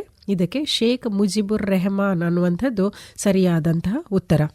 ಇನ್ನು 2 ಮಾರ್ಕಿನ ಪ್ರಶ್ನೆಗಳು. ಇದು ಸಾಮಾನ್ಯವಾಗಿ ನಿಮಗೆ ಪ್ರಶ್ನೆ ಪತ್ರಿಕೆಯಲ್ಲಿ ಇರುವಂಥದ್ದು ಅಥವಾ ನಿಮ್ಮ ಅಧ್ಯಾಯದಲ್ಲಿ ಇರುವಂತಹ ಪ್ರಶ್ನೆಗಳೇ. ಹಾಗಾಗಿ ಎಲ್ಲವನ್ನ ಕೂಡ ನಾನು ಹೇಳ್ತಾ ಹೋಗೋದಿಲ್ಲ. ಅಲ್ಲಿ ಒಂದು ಚಿತ್ರವನ್ನು ಕೊಡಲಾಗಿದೆ. ನೀವು ಮಾದರಿ ಪ್ರಶ್ನೆ ಪತ್ರಿಕೆ ನಿಮ್ಮಲ್ಲಿದ್ದರೆ ಅದನ್ನು ಗಮನಿಸಬಹುದು. Refer the picture and right the meaning of compulsory education. RTE ಅನ್ನುವಂಥದ್ದು ನಿಮ್ಮ ಅಧ್ಯಾಯದಲ್ಲಿ ಬರ್ತದೆ. ಇಲ್ಲಿಟರೆಸಿಗೆ ಪರಿಹಾರವಾಗಿ ಅಥವಾ ಅನಕ್ಷರತೆಗೆ ಪರಿಹಾರವಾಗಿ ಸರ್ಕಾರ ಆಯೋಜಿಸಿರುವಂತಹ ಅಥವಾ ಸರ್ಕಾರ ಜಾರಿಗೆ ತಂದಂತಹ ಒಂದು ಕಾಯ್ದೆ RTE ಅಂಥೇಳಿ. ಇಲ್ಲಿ ಕೆಲವು ಮಕ್ಕಳು ಕೂತ್ಕೊಂಡಿದ್ದಾರೆ, ಸ್ಲೇಟನ್ನು ಹಿಡಿದಿದ್ದಾರೆ, ಬಳಪವನ್ನು ಹಿಡಿದಿದ್ದಾರೆ. ಅದನ್ನು ನೋಡಿಕೊಂಡು ನೀವು ಉಚಿತ ಮತ್ತು ಕಡ್ಡಾಯ ಶಿಕ್ಷಣಕ್ಕೆ ಸಂಬಂಧಪಟ್ಟಂತೆ ಮಾಹಿತಿಗಳನ್ನು ನಿಮ್ಮದೇ ಸ್ವಂತ ವಾಕ್ಯದಲ್ಲಿಯೂ ಕೂಡ ಕೊಡ್ಬೋದು. ನಿಮ್ಮ ಅಧ್ಯಾಯದಲ್ಲಿ ಯಾವ ರೀತಿಯಾಗಿ ಕೊಟ್ಟಿದ್ದಾರೋ ಅದೇ ಮಾದರಿಯಲ್ಲಿ ಉತ್ತರವನ್ನು ಕೊಟ್ಟರೆ ನಿಮ್ಮ ಉತ್ತರ ಸೂಕ್ತವಾದಂತಹ ಉತ್ತರ ಆಗಲಿದೆ. ಇದು 2 ಅಂಕದ ಪ್ರಶ್ನೆಗಳಿಗೆ ಸಂಬಂಧಪಟ್ಟ ಹಾಗೆ. ಇನ್ನು 5 ಅಂಕದ ಪ್ರಶ್ನೆ ಹಾಗೂ 10 ಅಂಕದ ಪ್ರಶ್ನೆಗಳು ಕೂಡ ಇರಲಿದೆ. ಇಲ್ಲಿ 5 ಅಂಕದ ಪ್ರಶ್ನೆಯಲ್ಲಿಯೂ ಕೂಡ ಚಿತ್ರವನ್ನು ಕೊಟ್ಬಿಟ್ಟು ಪ್ರಶ್ನೆಯನ್ನು ಕೇಳಿದ್ದಾರೆ. ಪ್ರಶ್ನೆ ಹೀಗಿದೆ, justify the facts that youths R actively participating the movement against corruption. ಅಂದರೆ ಕರಪ್ಷನ್ ಅನ್ನುವಂತಹ ಒಂದು ಭಾಗ ಇದೆ ಅಧ್ಯಾಯದಲ್ಲಿ, ಅಥವಾ ಭ್ರಷ್ಟಾಚಾರ ಅನ್ನುವಂಥದ್ದು. ಸೊ ವಿದ್ಯಾರ್ಥಿಗಳು ಭ್ರಷ್ಟಾಚಾರವನ್ನು ಹೋಗಲಾಡಿಸುವಲ್ಲಿ ಯಾವ ರೀತಿಯಾಗಿ ಪಾತ್ರವನ್ನು ನಿರ್ವಹಿಸಬಹುದು ಅಥವಾ ಕಾರ್ಯವನ್ನು ನಿರ್ವಹಿಸಬಹುದು ಅನ್ನುವಂಥದ್ದನ್ನು ಒಂದು ಚಿತ್ರವನ್ನು ಕೊಟ್ಬಿಟ್ಟು ಅಲ್ಲಿ ಪ್ರಶ್ನೆಯನ್ನು ಕೇಳಿದ್ದಾರೆ. ನೀವು ಆ ಚಿತ್ರವನ್ನು ಗಮನಿಸ್ತಾ ಉತ್ತರವನ್ನು ಬರೀಲಿಕ್ಕೆ ಸಾಧ್ಯ ಆಗ್ತದೆ. ಪ್ರತಿಭಟನೆಗಳನ್ನು ಮಾಡಬಹುದು ಅಥವಾ ಈ ಬಗ್ಗೆ ಶಿಕ್ಷಣವನ್ನು ಕೊಡಬಹುದು, ಸಾಮಾಜಿಕವಾದಂಥ ಚಳುವಳಿಗಳನ್ನು ಮಾಡಬಹುದು. ಇದೆಲ್ಲವನ್ನು ಕೂಡ ನೀವು ಈ ಚಿತ್ರವನ್ನು ಗಮನಿಸುವುದರ ಮೂಲಕ ಉತ್ತರವನ್ನು ಕೊಡಲಿಕ್ಕೆ ಸಾಧ್ಯ ಆಗ್ತದೆ. ಇನ್ನು 10 ಅಂಕದ ಪ್ರಶ್ನೆಯನ್ನು ಗಮನಿಸೋದಾದರೆ, ನಾನೀಗಾಗಲೇ ಹೇಳಿದ ಹಾಗೆ ನಿಮ್ಮ ಬ್ಲೂ ಪ್ರಿಂಟಲ್ಲಿ ಅಥವಾ ನೀಲಿ ನಕ್ಷೆಯಲ್ಲಿ ಕೊಟ್ಟಿರುವಂತಹ ರೀತಿಯಲ್ಲಿ ಯಾವ ಯಾವ ಭಾಗದಿಂದ ಏನು ಪ್ರಶ್ನೆಗಳನ್ನು ಕೇಳಿದ್ದಾರೆ ಅನ್ನುವಂಥದ್ದನ್ನು ನೀವಿಲ್ಲಿ ಗಮನಿಸಬಹುದು. ಮೊದಲನೇದಾಗಿ, explain the nature of party system in India. ಭಾರತದಲ್ಲಿ ಪಕ್ಷ ಪದ್ಧತಿಯ ಸ್ವರೂಪವನ್ನು ವಿವರಿಸಿ ಅಂಥೇಳಿ ಕೇಳಿದ್ದಾರೆ. ಇದು ಸರಳವಾಗಿ ವಿದ್ಯಾರ್ಥಿಗಳು ಬರಿಬೋದು. 2ನೇ ಅಧ್ಯಾಯದಿಂದ ಈ ಪ್ರಶ್ನೆಯನ್ನು ಆಯ್ಕೆ ಮಾಡಿಕೊಳ್ಳಲಾಗಿದೆ. ವಿದ್ಯಾರ್ಥಿಗಳು ಸುಲಭವಾಗಿ ಇದಕ್ಕೆ ಉತ್ತರವನ್ನು ಬರಿಬಹುದು ಅಂತೇಳಿ ಭಾವಿಸ್ಕೊಳ್ತೇನೆ. ಮತ್ತು describe the causes and remedial measures to eradicate communalism. ಇದು ಸ್ವಲ್ಪ ಅಪ್ಲಿಕೇಶನ್ ಮೆಥಡ್ನ ಪ್ರಶ್ನೆಯ ಮಾದರಿಯಲ್ಲಿ ಇದೆ. ಅಂದರೆ ಇದು ನಿಮ್ಮ ಅಧ್ಯಾಯದಲ್ಲಿ ಕೂಡ ಇದೆ. ಕಮ್ಯುನಾಲಿಸಮ್, ಕೋಮುವಾದಕ್ಕೆ ಕಾರಣಗಳೇನು ಮತ್ತು ಅದರ ನಿವಾರಣೆಗಾಗಿ ಯಾವೆಲ್ಲ ಪರಿಹಾರಗಳನ್ನು ನೀವು ಸೂಚಿಸ್ತೀರಾ. ನೀವು ಜನರಲ್ ಆಗಿ ಕೂಡ ಇದಕ್ಕೆ ಬರೀಲಿಕ್ಕೆ ಅವಕಾಶ ಇದೆ ಮತ್ತು ಪುಸ್ತಕದಲ್ಲಿ ಅಥವಾ ನಿಮ್ಮ ಅಧ್ಯಾಯದಲ್ಲಿ ಹೇಗೆ ಕೊಟ್ಟಿದ್ದಾರೆ ಆ ಮಾದರಿಯಲ್ಲಿಯೂ ಕೂಡ ಇದಕ್ಕೆ ಉತ್ತರವನ್ನು ನೀಡಬಹುದು. ನೆಕ್ಸ್ಟ್ ಮುಂದಿನ ಪ್ರಶ್ನೆ, substantiate the effects of crony capitalism on modern governments. ಇದು ಸ್ವಲ್ಪ ನಿಮಗೆ ಸ್ಕಿಲ್ ಬೇಸ್ಡ್ ಅಥವಾ ಅಪ್ಲಿಕೇಶನ್ ಬೇಸ್ಡ್ ಆಗಿರುವಂಥ ಪ್ರಶ್ನೆ. ಆಪ್ತಸ್ನೇಹಿ ಬಂಡವಾಳಶಾಹಿ ಆಧುನಿಕ ಸರ್ಕಾರಕ್ಕೆ ಯಾವ ರೀತಿಯ ಪರಿಣಾಮವನ್ನು ಬೀರ್ತದೆ ಅನ್ನುವ ರೀತಿಯಲ್ಲಿ ನಿಮ್ಮ ಸ್ವಂತ ವಾಕ್ಯದಲ್ಲಿ ಉತ್ತರವನ್ನು ಕೊಡಬೇಕಾಗಿರುವಂಥದ್ದು. ಇಲ್ಲಿ ಆಪ್ತಸ್ನೇಹಿ ಬಂಡವಾಳಶಾಹಿ ಅಂದರೆ ಏನು ಮತ್ತು ಅದರ ಪರಿಣಾಮಗಳೇನು ಅನ್ನುವಂಥದ್ದು ಅಧ್ಯಾಯದಲ್ಲಿ ಆಲ್ರೆಡಿ ಕೊಟ್ಟಿದ್ದಾರೆ. ಅದಕ್ಕೆ ಪೂರಕವಾಗಿ ನೀವು ನಿಮ್ಮ ಸ್ವಂತ ಆಲೋಚನೆಯಿಂದ ಈ ಪ್ರಶ್ನೆಗೆ ಉತ್ತರವನ್ನು ಕೂಡ ಬರೀಬಹುದು. ಕೊನೆಯದಾಗಿ, explain the basic principles of India's foreign policy. ಸಾಕಷ್ಟು ಪಾಯಿಂಟ್ಸ್ಗಳು ಇದಕ್ಕೆ ಇದೆ.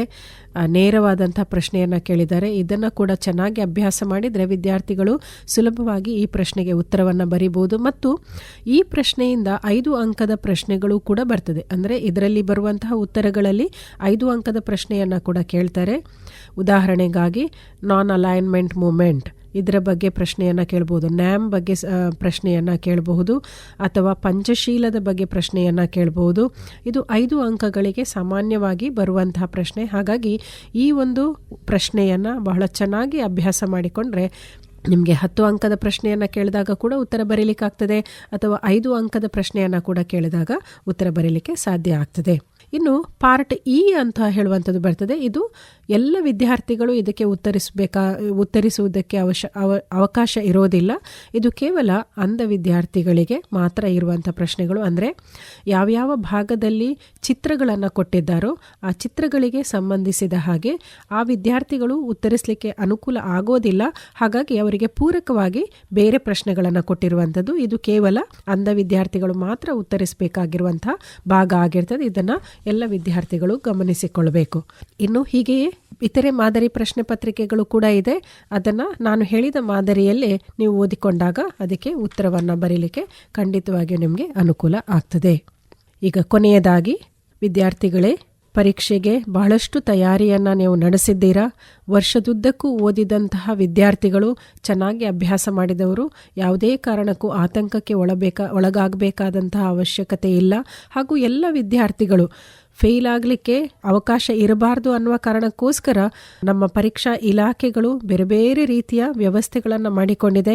ಕನಿಷ್ಠ ಅಂಕಗಳನ್ನು ಎಲ್ಲ ವಿದ್ಯಾರ್ಥಿಗಳು ತೆಗೆದುಕೊಳ್ಬೇಕು ಅನ್ನುವ ಕಾರಣಕ್ಕೋಸ್ಕರ ಬ್ಲೂ ಪ್ರಿಂಟನ್ನು ಕೂಡ ಅದೇ ಮಾದರಿಯಲ್ಲಿ ತಯಾರಿಸಿ ಕೊಟ್ಟಿದ್ದಾರೆ. ಹಾಗಾಗಿ ಅದರ ಮಾದರಿಯಲ್ಲೇ ನಿಮ್ಮ ತಯಾರಿಗಳು ಇದ್ದಂತಹ ಸಂದರ್ಭದಲ್ಲಿ ಪರೀಕ್ಷೆಯಲ್ಲಿ ಉತ್ತಮವಾಗಿ ನಿಮ್ಮ ಉತ್ತರಗಳನ್ನು ಬರೆದು ಉತ್ತಮ ಅಂಕಗಳನ್ನು ಕೂಡ ಪಡೆದುಕೊಳ್ಳಿಕ್ಕೆ ಸಾಧ್ಯ ಆಗ್ತದೆ. ಹಾಗಾಗಿ ಪರೀಕ್ಷೆ ಅನ್ನುವಂಥದ್ದು ಭಯಪಡಬೇಕಾಗಿರುವಂಥದ್ದು ಖಂಡಿತ ಅಲ್ಲ. ಚೆನ್ನಾಗಿ ಅಭ್ಯಾಸವನ್ನು ಮಾಡಿಕೊಳ್ಳಿ. ಅಧ್ಯಾಯಗಳಲ್ಲಿ ಬರುವಂಥ ಪ್ರಶ್ನೆಗಳನ್ನು ಚೆನ್ನಾಗಿ ನೋಡ್ಕೊಳ್ಳಿ. ಅದರ ಜೊತೆಯಲ್ಲಿ ಕ್ವೆಶ್ಚನ್ ಬ್ಯಾಂಕನ್ನು ಕೂಡ ಇಲಾಖೆಯ ವೆಬ್ಸೈಟಲ್ಲಿ ಬಿಡುಗಡೆಗೊಳಿಸಲಾಗಿದೆ. ಅವುಗಳನ್ನು ಕೂಡ ಅಭ್ಯಾಸ ಮಾಡುವುದರ ಮೂಲಕ ನೀವು ಈ ಬಾರಿಯ ಪರೀಕ್ಷೆಯಲ್ಲಿ ಚೆನ್ನಾಗಿ ಉತ್ತರವನ್ನು ಬರೀಲಿಕ್ಕೆ ಸಾಧ್ಯ ಆಗ್ತದೆ ಅಂತೇಳಿ ಹೇಳ್ತಾ ಎಲ್ಲ ವಿದ್ಯಾರ್ಥಿಗಳಿಗೆ ಅಭಿನಂದನೆಯನ್ನು ಸಲ್ಲಿಸ್ತಾ ನನ್ನ ಮಾತುಗಳನ್ನು ಕೊನೆಗೊಳಿಸ್ತಾ ಇದ್ದೇನೆ. ಧನ್ಯವಾದಗಳು.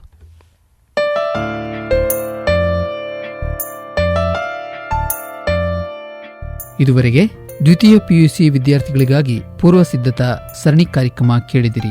ಕಾರ್ಯಕ್ರಮ ನಡೆಸಿಕೊಟ್ಟವರು ಶ್ರೀ ಧರ್ಮಸ್ಥಳ ಮಂಜುನಾಥೇಶ್ವರ ಪದವಿ ಪೂರ್ವ ಕಾಲೇಜಿನ ರಾಜ್ಯಶಾಸ್ತ್ರ ವಿಭಾಗದ ಮುಖ್ಯಸ್ಥರಾದ ದಿವ್ಯಕುಮಾರಿ ಕೆ ಅವರು. ನಾಳೆ ರಸಾಯನಶಾಸ್ತ್ರ ವಿಷಯದೊಂದಿಗೆ ಇದೇ ಸಮಯಕ್ಕೆ ಭೇಟಿಯಾಗೋಣ. ಕೇಳ್ತಾ ಇರಿ ರೇಡಿಯೋ ನಿನಾದ 90.4 FM.